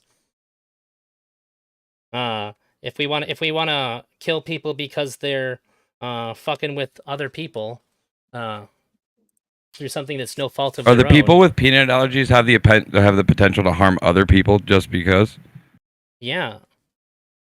they do? How? How? How do the people with peanut allergies have the ability to with their condition to hurt other people with that condition? Well, why do I have to? Well, because I can't eat peanut butter if I have to be around them. Okay. If they're in my workplace, there's a whole section of my diet that's gone. Fuck this No, guy. no, no, no, no, no, no, no. That's not what I said. I said, how does the person with the peanut allergy, how does them having that peanut allergy harm other people with that affliction? How does that, like, if I don't have a peanut Just allergy and you described do, it. how does your peanut allergy harm me? You can't eat peanuts if you have to be around me. I can walk away from you. No. Like if you eat like peanuts, a lot of people with peanut allergies, they can't be in the same room. If you have peanuts on your breath, you can fucking send them to the hospital. All right. Well, then you lost the Darwin Awards, but let's assume that you Yeah. don't have like airborne peanut allergies. Okay. That's how severe a lot of How peanut can allergies you are, with dude. your allergy how can you with your allergy affect someone that has not me affect you? How can you affect me with your affliction I with your just peanut allergy? And then just I'll tell you why explained you it. should die. I No, just you didn't. explained You it. said how I can affect you. I can walk away and eat my sandwich and then go brush my teeth. I'll be fine. I'm asking you how you with your allergy can make my day or harm me. You can inconvenience me. You can make me leave. You can make me brush my teeth. You can make me have to go through like this whole sanitizing thing. That doesn't harm me. That inconveniences me. How does your affliction end up harming me? And then I'll tell you why you should die for it. Well, I just think that you're I'm using gonna inconvenience where I would use harm. this peanut conversation is riveting, but I was just trying to be I silly Well, but I with can it. I might hold on, need Will, to really quick, Will. I can bring this back to why this goes back to the maps. When you have a map that has like this affliction, eventually their like illness or affliction can eventually spill over into harming someone else that doesn't suffer from that at all. But a peanut allergy can't. So it's a terrible like analogy to bring up to be like, well, should people with peanut allergies die? It Well, was no, being Darwin's silly. gonna kill them. I'm not gonna kill them. Okay, well now's not time for a silly comment if you can't back it up. I didn't expect it to go this far. I just expected like a silly response back.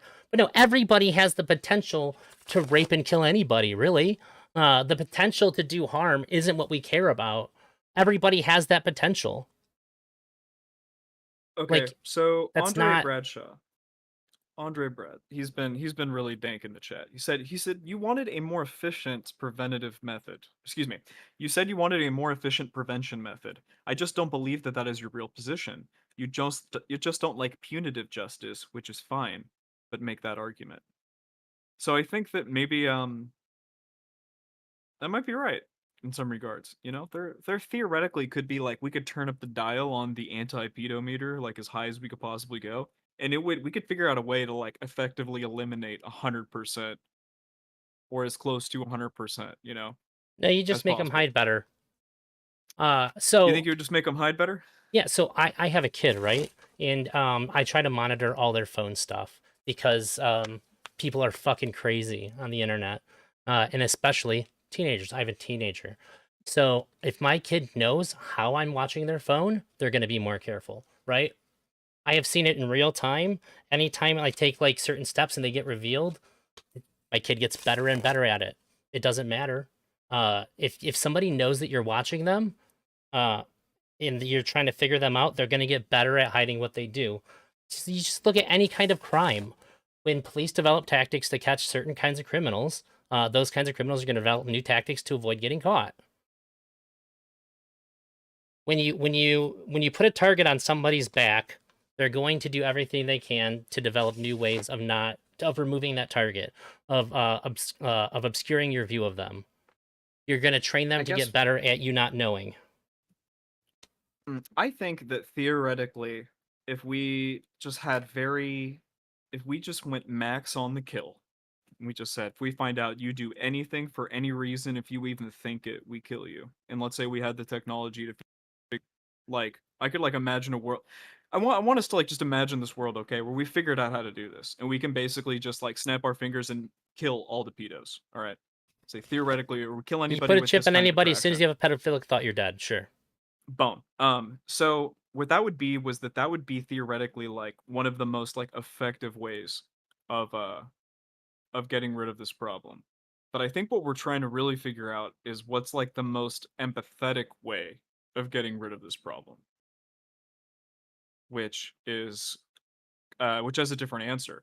Because if the question is what's the most effective way, it's just murder all of them, scan for predisposition, murder all of those people, and When do they become like murderable? theoretically that uh fuck it, 14, fuck it, we scan them at 14, and if you know what I just like, you know what I mean, dude, for real though, hey, we're cutting them off at the root. You know what I'm saying? So I'm like, but we can That picture this 14 year world, old's right? like, Like, I still think my 12-year-old girlfriend's hot. Oh God, just dead. exactly. We minority report it, right? Like we figure it out. Okay, so but I think what we're really trying to figure out, Just and I kids think won't the date till they're purpose of 18. Yeah, they will. They're just gonna die. They're gonna think they know how to trick it. so the real question is, what is the most empathetic way that we deal with this situation? And then another question I'm thinking is, why do we choose the empathetic path instead of the most effective path? Um, and another thing that comes to my mind is, what are the benefits to taking the empathetic path versus the most effective path? Wouldn't the route to the empathetic path just be like treating like anybody who's a map like a drug user? We don't condone your activities, and we're not going to support you, but like if you go seek help, we're not necessarily going to turn on you. And then as long as Well, you then, want to get the help, you can go through the system to get what you want, and then like you're good. And then there's this debate basically ends. Then if you don't go get the help and you're out there like jumping up and down saying like, oh no, kids are mature enough and have the mental fortitude to make this choice, then you just get thrown off a cliff. Actually, yes, that is it. But there's another thing that needs to happen is that we have to make people feel like they can go and get the help. Because right now the Go get help ecosystem from is not psychiatrists. there. They can People go feel get like help they from therapy. cannot. People feel like if they tell their Well, then they're dumb. psychiatrist, Google it. they're WebMD will not tell you if you have dumb. cancer. You act like it hasn't happened where somebody has said these things to a psychiatrist and they fucking flipped out on them. This stuff does happen. It's not as simple as, hey, just go and do this thing and everything's going to be okay. No, there has to be a broader conversation about it. People have to hear these ideas and they have to engage with them. And enough to where the people that do have these thoughts and feelings can see the people they care about somewhat engaged in this idea, and then they can feel comfortable enough to say something. Because as it stands right now, you're taking a real risk of your life being over by saying something to anybody. And I think for most people, that's a risk they're not willing to take. Before Rudy goes, Toby, we can't even really talk to a therapist about being suicidal without threat of forced hospitalization. So True. I think that there's some element to that, to what Elder was saying. And the thing that he was getting at too about like you can't talk to anybody about it. Like, like if you, let's say you have like you do have some kind of a mental issue that's not this horrible one that we're talking about. Like most of the time, you figure out to go see a therapist by like shooting the shit with people around you, and then you're like, you know what, maybe I should get this checked out. And then Yeah, you when go through everybody with it. stops laughing, like, what? You said that weird, like you weren't joking. Oh, I'm sorry. I was just kidding. I don't think that dog's hot. It's a joke. Exactly. Yeah, I'll go call my therapist. Yeah. So like there's not really like that like avenue, I think, for this thing. And I think that one of the main important things about the article was just advocating for the idea maybe we should have that, like if you hear this lingo, maybe the first thing isn't, we shouldn't think, hey, let's roll out the wood chipper, is maybe it's like, hey, this is X and you should really get help for X. It's more common than people think, you know. And then that might be a more effective way to solve this issue. Rudy. Yeah. If you want.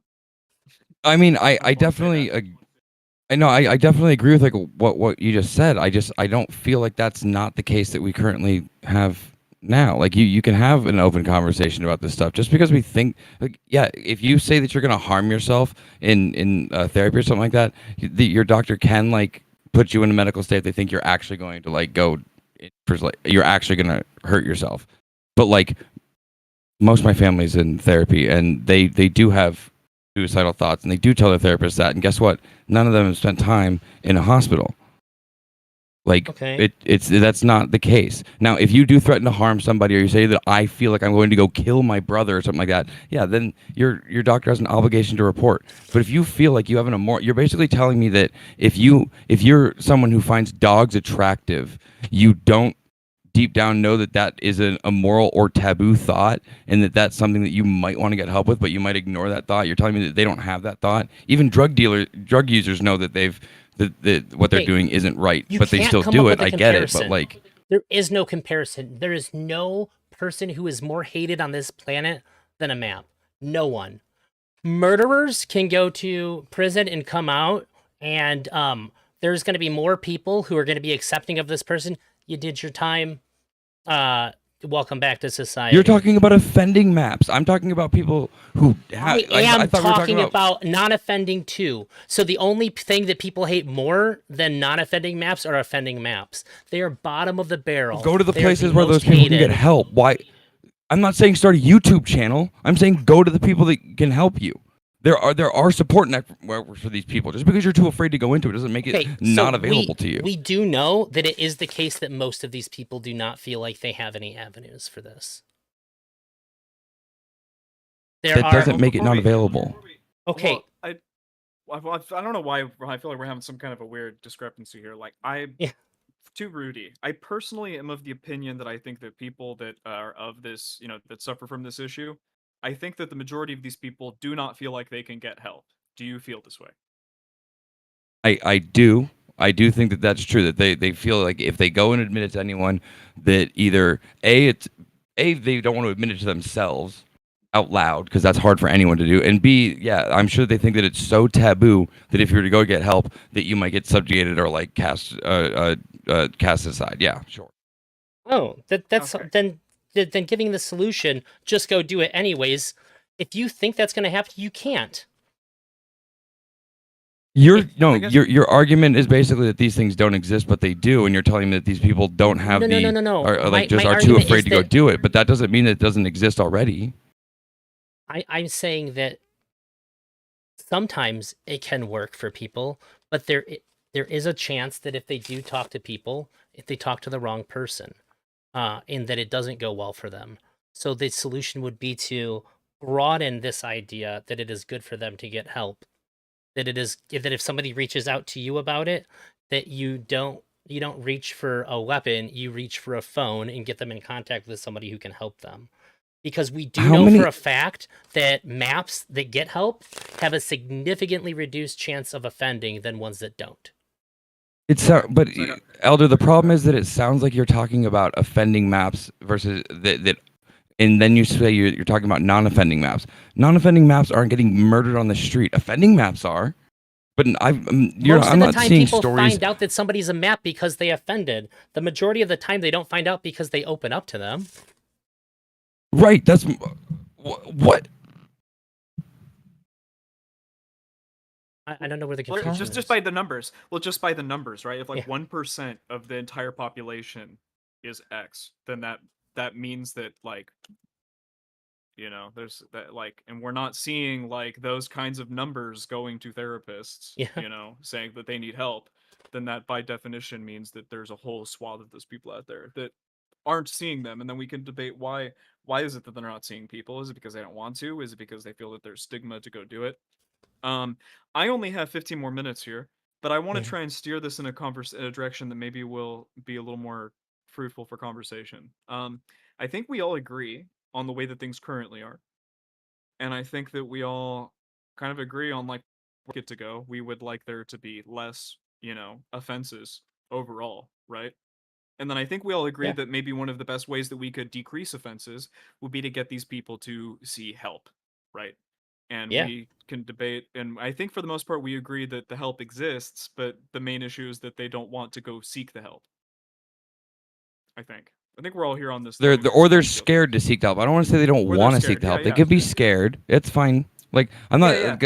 not wanting to makes it seem like that they're nefarious about Yeah. it. They could be a No, fear no, thing. I don't mean it like that. Exactly. And I didn't mean for you to mean it like that. So I guess the next question that I have is, so what could we do? What do you think we can do as a society or over the next couple generations to make it so that these people seek, this 1% of the population of men seeks the help that they need? So I think the thing that I guess let me put it this way. Most people that end up going to therapy in general don't it doesn't start off with a phone call. It starts off with talking to somebody that you're close to and airing those ideas out uh with another person um before they realize, okay, therapy is going to be where I'm going to go. And I think that the reason why we've seen a lot more people in therapy in the last like decade is because we've destigmatized mental health to the point where people feel like it's okay to talk to their friends and family about it. Because for a long time, at least, uh, I mean, I assume it's the whole country, but like in the areas in which I've lived, when I was younger, it really was pretty unsavory to like let your mental health issues leak out and let other people see them. But it seems like we've gotten a better and better understanding of them to where now it's it's acceptable. Uh, so I think that just the idea that it's okay to say, "Hey, I've been really depressed. I've been having a really hard time." Like even just like getting myself to work. It's the reason why I don't talk to anybody. It's the reason why I don't reach out. I'm not angry at anybody. I'm not trying to blow everybody off. I just can't deal with the responsibility of having to communicate with people and let them know what's going on right now. Well, hey man, do you think about getting some help? These are the kinds of conversations that lead somebody to going to therapy. If people had no idea that like that's how depression can work at all, they'd be like, "Fuck you, dude. You're just an asshole. Don't give me that shit." You know, if you had no idea what that was or like how that was for them, yeah, I think that that conversation can be really hard for a lot of people. So, getting people to understand what they're going through, to at least enough to the extent to where they can say, "Hey, I think that maybe you should talk to somebody who can help you," because like I can listen, but I can't help. Is probably going to be the biggest thing that we can do uh, to get them that help. Making it known that people that are close to you uh, can have that conversation with you is going to be the thing I think that helps the most. What do you think, Pretty?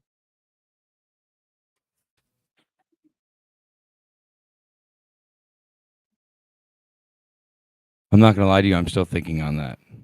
Yeah. Okay, I'll go. I I for one think that Max's article about what we should do is actually a really good. It's good. I think that the framework that he provides, I think, is something that I think that anybody with half a brain should find acceptable. Um, and You want to lay that out? I can't say something. I can't say what I wanted to say on stream, but I'll tell you guys later. Okay.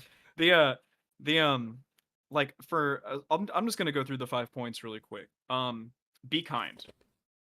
Like I think that this is just if you can change the p word in this sentence just to any kind of disorder, and I think that that is the first step to really, getting anybody to seek the help themselves to get the help that they need, because we need to get people to get the help themselves, right? We all know that we can't like force people to get therapy. It's not even effective if you do, right? They have to want to get it. So I think being kind is the best first step. So reframing p word as a disorder rather than a moral failure, uh Yeah. classic, because it that is what it is. It's a disorder. It's in the DSM-5. um you know uh, I it's very interesting that I don't know why people always make it a moral issue, because I feel like everybody agrees that it's morally horrible. Like even the people that do it, for the most part, they just do it because they feel like they have to do it, People because do the it's same their. thing with suicide. Yeah, true. When That's somebody also does true. it, what are they what's the most common unempathetic thing that people say? Well, they were selfish. Yeah. They weren't thinking about anybody else when they made that choice. All they were doing is thinking about themselves. I had a cousin who took his life when I called my other cousin who was also really close to him. So he said to me, he goes, fuck him, dude. He was just being selfish. Like, what? I'm calling to check in on you. That's what you have to say about him? God damn. That's how people do it. They didn't see that he was so miserable that he took his life. They saw that he cared more about himself. I think that's just how people do it. Yeah. If they're not being selfish, then maybe I had some responsibility. Maybe I didn't. Maybe I wasn't as good to them as I should have been. Maybe I now have to have some regrets if it's not their fault, right? I think that's why. Yeah. Well, go ahead, continue. Andre, unironically, church would do a lot of good for most people. I'm an atheist, but most people need these communities, and we are increasingly dropping out of them. Could not agree more for the most part. I think that's probably pretty true. People just need to find shit to do with their lives that's like less online. I think that would just be better for everybody. Okay, so point number 3. This is the point that I think is the most contentious, in my opinion. Because I'm not really sure that I agree, and I think that there's some element to the literature that maybe says otherwise to what Max says here. So sexually satisfy P words. If the root of the problem is P word horniness, then society needs to put on its big boy gloves and get to work. A happy P word is a harmless P word, and as long as it doesn't involve real children, we should do everything we can to get their rocks off. I'm talking AI generated CP, sex workers with small boobs, and when technology allows, child sex. I as much as I like the other 4 points, I don't necessarily know if I agree with this. And the funny thing is, I don't even think Max actually agrees with this. Because I feel like I remember distinctly, like, a time when people would ask him this stuff, and he would say, like, no. Because if you knew that your neighbor had one of those things, had a He was child sex unsure. robot, it would, like, negatively affect how you feel about them. Yeah, I think You he said know? he was unsure at first, and he kind of like teetered back and forth. I'm fine with that though. Let me put it this way: if you're telling me that any of these things, if if if these things would stop, if these things would make my kids safer, do it. I don't give a shit. I don't care how bad it makes everybody else feel. If my kid is safer, that's my primary job as a father, is to keep my kids safe. I have my main, especially if you have a teenager, your real job is to let them practice freedom and keep them safe while they do it. And So, if okay, if that I makes the was world able to safer prove for to them to do you that, cool. sure. I get that. But like let's say hypothetically I'm somehow able to run like a really solid study over like 20 years or something, like looking into this. And it turns out that people looking at this kind of stuff increases their chance to offend. Would you then be like, okay, we need to like cut back on that? Like I'm not gonna promote that anymore. Well, yeah, of course. As My like an whole thing option. is that if it makes the world safer for my kid, I'm for it. It's really that simple for me. Okay. So My what I feelings would have don't even changed matter. number 3, sorry. Go ahead. So okay, what I would have changed number 3 to is like realize that P words are going to sexually satisfy themselves in greater numbers in the future. Like that's what I would have made like number 3. It's like to like because to me that's like you need to have like like it's not necessarily the empathy, but it's like the understanding that this is what's going to happen and like you need to deal with this reality. Like, like I don't really feel like this I don't know. I don't know. Number 3 grinds my gears cuz I want to see data that like backs that it decreases Well, uh offenses, And I don't know if we'll ever get that data I mean, and I feel like it's pretty intuitive. So like, I feel like compassion. I feel like if somebody is regularly getting off, the odds of them making an impulsive decision, if somebody's getting off in a like a constructive way, I feel like the odds of them becoming somebody who sexually assaults is probably less. I think sexual frustration probably is going to play some role in making sexual aggression worse. Yeah. No, I can see the argument for that. Hey, I get Will. it. Yeah. After this, I'm going to give my final thought in the bout. I All right, I'm gonna go through the last two really quick, and then honestly, Rudy, you say your thing. I'm gonna dip too. So I'm already getting my time. Number 4 Fair. is wake the fuck up. You likely already know a few pedophiles. I thought that was pretty funny. Number 5, sacrifice privacy on social media apps. So this is the thing that I keep probing people to say is like I want people to accept that the only way that you can effectively get rid of this problem, if you really want to like lower the amount of CSAM that is about to be created during the AI revolution, you must accept 1984 world. You must have an AI that is on your computer that is constantly hooked up to some government body that is going to go through and look at everything that you do on your computer and every input that you feed into your own personal AI, and that AI will needs to report back to a central somewhere, and then we just need to hope that the AI is not gonna like mess up and tell people that are looking at things that they're not looking at things, or that the AI isn't gonna like generate shit and blackmail you for it and like throw you in jail and stuff like that. It's not made And by the that is NSA. the yeah, exactly. And this is the world that I'm trying to get people to understand. Like when you give the government control of your entire computer like with an AI, they're going to be able to do anything. They'll say that you generated anything. They'll be able to make it 100% look like you did do something. They'll make there be a paper trail all the way, I guess a digital trail all the way through your shit. Um, and I just want people to accept that they have to live in that reality to completely deal with this problem. And I think that's what Max honestly says. And number 5, sacrifice privacy on social media apps. Because it's not just social media apps, though. It has to be your entire computer. I think this Entire idea is computer is going to be technologically able to do ignorant. this. Yeah? I think that there's other kinds Right. of things that we can do uh, to monitor and protect once we have like sufficient AI that doesn't involve sweeping everything that you have. How? How? Yeah, Um, help me be like, imagine it with me. Like, I don't understand. okay, Because I so tried. it could just be that so wait, now correct me if I'm wrong. Is he talking about actual CP or is he talking about generated that it's being scanned for? Let's just for the sake of argument saying AI generated. AI generated? Sure.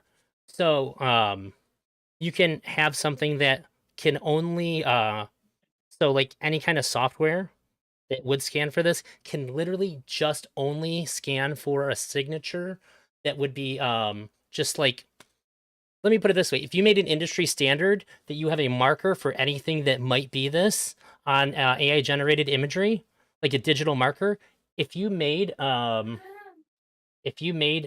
AI generation software and you didn't include it, you're getting you're done. Like if everybody else does, be like, well, how come you don't want to label the AI generated CP? Uh, does this make sense? So there's you just basically put a marker on it, and any kind of software that sweeps for it is only looking for this specific marker. And if people get around it, you simply update the device to extend the marker to the new ways But they get around it. like I feel like it's all just gonna be like AI soon is just gonna be open sourced. Like the best AIs will just be like open sourced AIs that people are creating. Like it'll just be on my computer. Like it'll be like I like even if it did have the markers, like I could just run it offline. It's not connected to anything, you know? Uh, sure. I guess I don't see any issue with somebody generating their own fake stuff offline that doesn't go out to the world. Nobody's harmed by it. I don't care. It's basically I'm the same as imagining it. that is a logically consistent point. And it's totally and I can't That's how argue I with feel it. The emotionally thing about it too. I just don't I give a I shit. just I've yeah, I see, but most people won't say that. Because they're You know, fucking most people don't hold that insane. position. They're the Yeah, same that's people that so want to this is kill the people point. for thinking about things. So this is why I'm trying to exactly. This is the 1984 world that I'm trying to get everybody to like understand is like approaching. And like theoretically, your government is going to use the things that I'm saying right now to like to tell you that's why that they need to install the 1984 AI onto your computer. Like, yeah, I don't know. That's maybe that's super tin hatty of me, but that's where I think all of this is going. Um, I don't necessarily disagree, but at the same time, if that's what they want, I have no doubt that they'll get it. I don't think that there's a single thing we could say or do to prevent it. That's just what it is. I actually used to use an app called Tinfoil for Facebook. It was like a wrapper that made the website browser on your phone look like a Facebook app, because the Facebook app like gathers more data than like literally anything. It's like a super spyware app. And at one point I just finally gave up. I was like, you know what? It's fucking over, okay? As far as privacy on any of your devices go, shit's done. It's over with. We lost. I'll just use the Facebook app and any other app. It doesn't fucking matter. My information's out there. I don't care.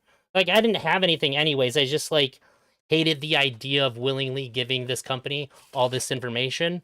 So I used that, and I was just like, game's over, dude. It's fucking 56-2 in the fourth quarter. We lost. We're not coming back from this. We will slowly lose more and more of our digital privacy until there's none left. It is unstoppable. This isn't David versus Goliath, okay? This is David versus fucking Terminator 2. All right? David ain't got a fucking shot. John Carter ain't coming for him. Or John Connor ain't coming for him. It's done. John Connor. Get down, get in the chopper. I just can't genuinely have no idea how you could even approach the idea of winning that war. Rudy, hit us with the final lick, and let's get out of here. This would be my final thoughts on this topic, at least the parts that I actually knew about, which isn't really going to be about the Mr. Girl part. My final thoughts on this is basically, if you're a map, you're having thoughts of child attraction, and you feel ashamed of it, there are routes to get help. If you're not able to do that and you want to offend, then you're going to just have to deal with the social consequence. That's just like how it's going to go. If you think that there's going to be some sort of like AI generated like child porn that's going to like help like do some sort of like therapy, I just think that's like hopeful, wishful thinking, and it's not going to actually help anything. It's just going to like help offenders be even worse offenders until they go and bring it into the real world. Like that's just adding a crutch. But I think anything else is making an excuse, honestly. I don't know. That's kind of a weird one. I never, despite what my Pornhub history might say, I've never tried to fuck an amputee before, so never even considered trying. So I don't know if that really maps onto reality. You're saying, Will? Bada boom. All right. On that note, Spicy Chat. So there's still hope for you, Spicy Chat. Go seek help. All right. See you guys later. It's been nice talking to you. Will. And, It's really nice talking to you again, Will. It's been too long, buddy. And Rudy, you too. I know. We'll it was definitely an interesting conversation, Elder. Thank you. Peace, gang. Peace out. Peace out. All right, I'll talk to. We'll find people watching for a minute here. Oh, that's good. Yeah, I stopped that auto modding. Faxon, it's nice to see you. I'm gonna go back and say, read a couple things from Twitch and YouTube chat. Cat Dog Bark said, I think anything that isn't physical harm from others in nature should be civil crime and not criminal. I think maybe some like financial crimes might be there, but you could argue that's physical. A lot of legal system isn't about ethical concerns, though. It revolves around money, like a lot of our society. I do agree. Be kind and help them take one more step into hopefully converting them out of their minor attraction. And we got religious conversion therapy again. Yeah, but like we don't really have any other choice, right? You should be kind and I think you should be kind and help anybody who wants help. I'm pretty big on that. I was trying to catch up on my YouTube, but I guess you guys are wrapping up. Yeah, I know that I knew that Will's gonna have to dip before too long when we started. Actually, it's a pretty long stream for Will. I told my wife he usually does short streams, but he gave me more time than I really expected. Oh yeah. Nobody else here. I usually like to make myself a little bit bigger. There we go.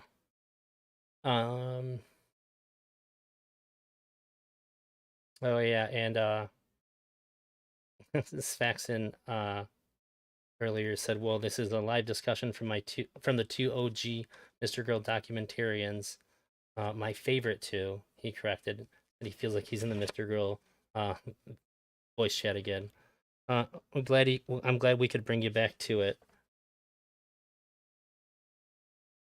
Um, Tomorrow, I'm playing poker with some people with bigger audiences than me. I know I set the bar real high. We got Tomfoolery, Perspective Philosophy, Andrew from the Crucible, so Big Papa Fascist. I don't know if he still goes by that or not. A lot of people just been calling him Andrew lately. I don't want to like belligerently call him Big Papa Fascist if he dropped the moniker. Maybe somebody can tell me at some point.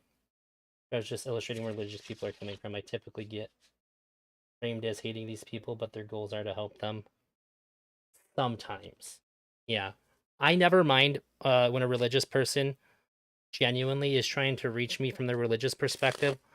I just more often than not find people using their religiosity to just condemn me for shit they don't like. I hate that. I think if you actually are religious, um, like if you're doing that from like a Christian perspective, I would say you're being a bad Christian.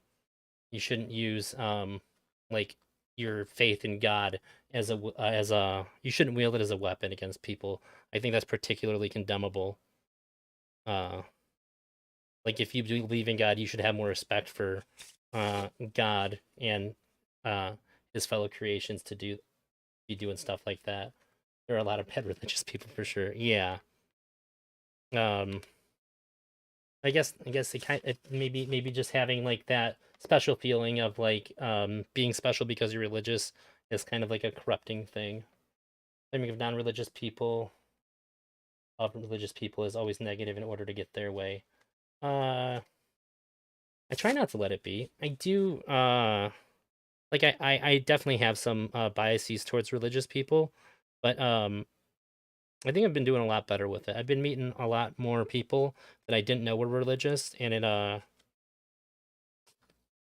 um it surprises me, but let me put it this way. I've responded in much better ways than I have in the past when I find out.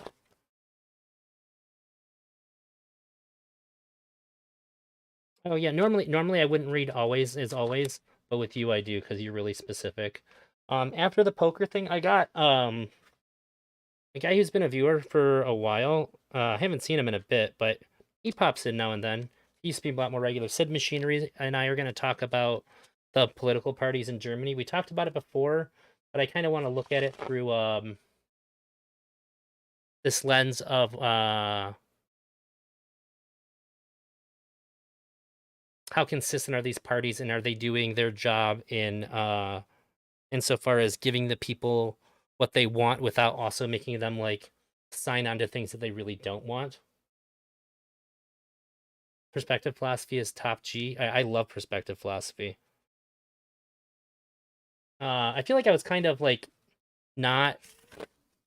I was like accidentally disrespectful to him when he told me that he was Catholic because it happened all of a sudden, and I thought that like I thought he was like trolling me and maybe like trying to troll other people by just like arguing the position to see if he could like kind of like test his philosophy debate skills, see if he could debate from a Catholic perspective.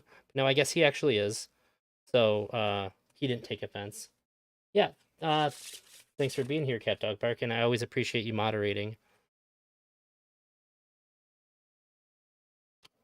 I think that's it. I'm gonna try to do more. Like I said last time that I wasn't, or that I did have stuff that I was trying to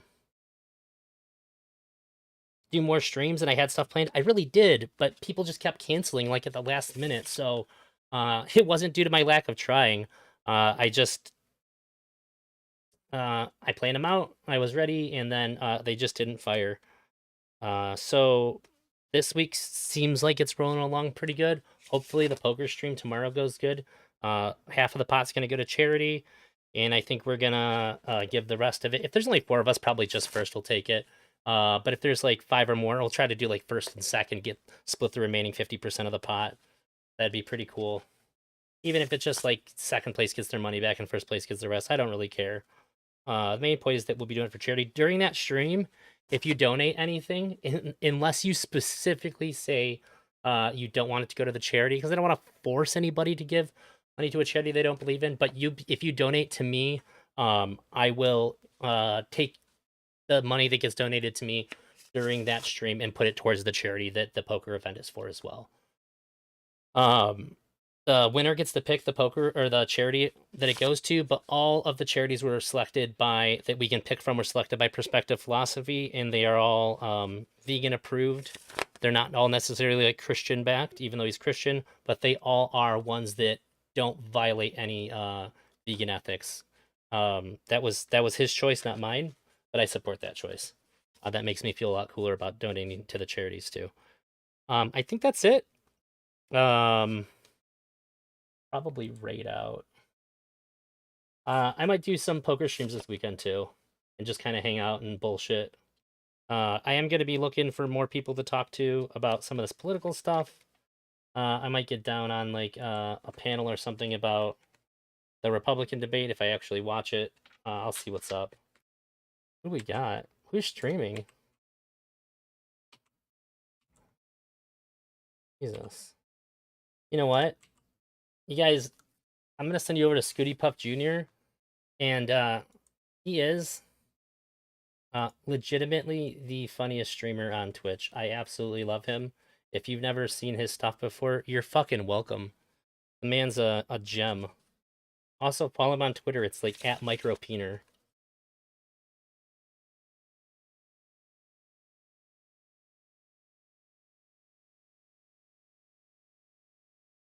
Oh, shoot. Congrats on the biz sales. Oh, thank you, thank you, thank you. I appreciate it. Oh no. 2? Well, I'm gonna send you anyway. Hopefully more of you go too. Send you over to Scooty.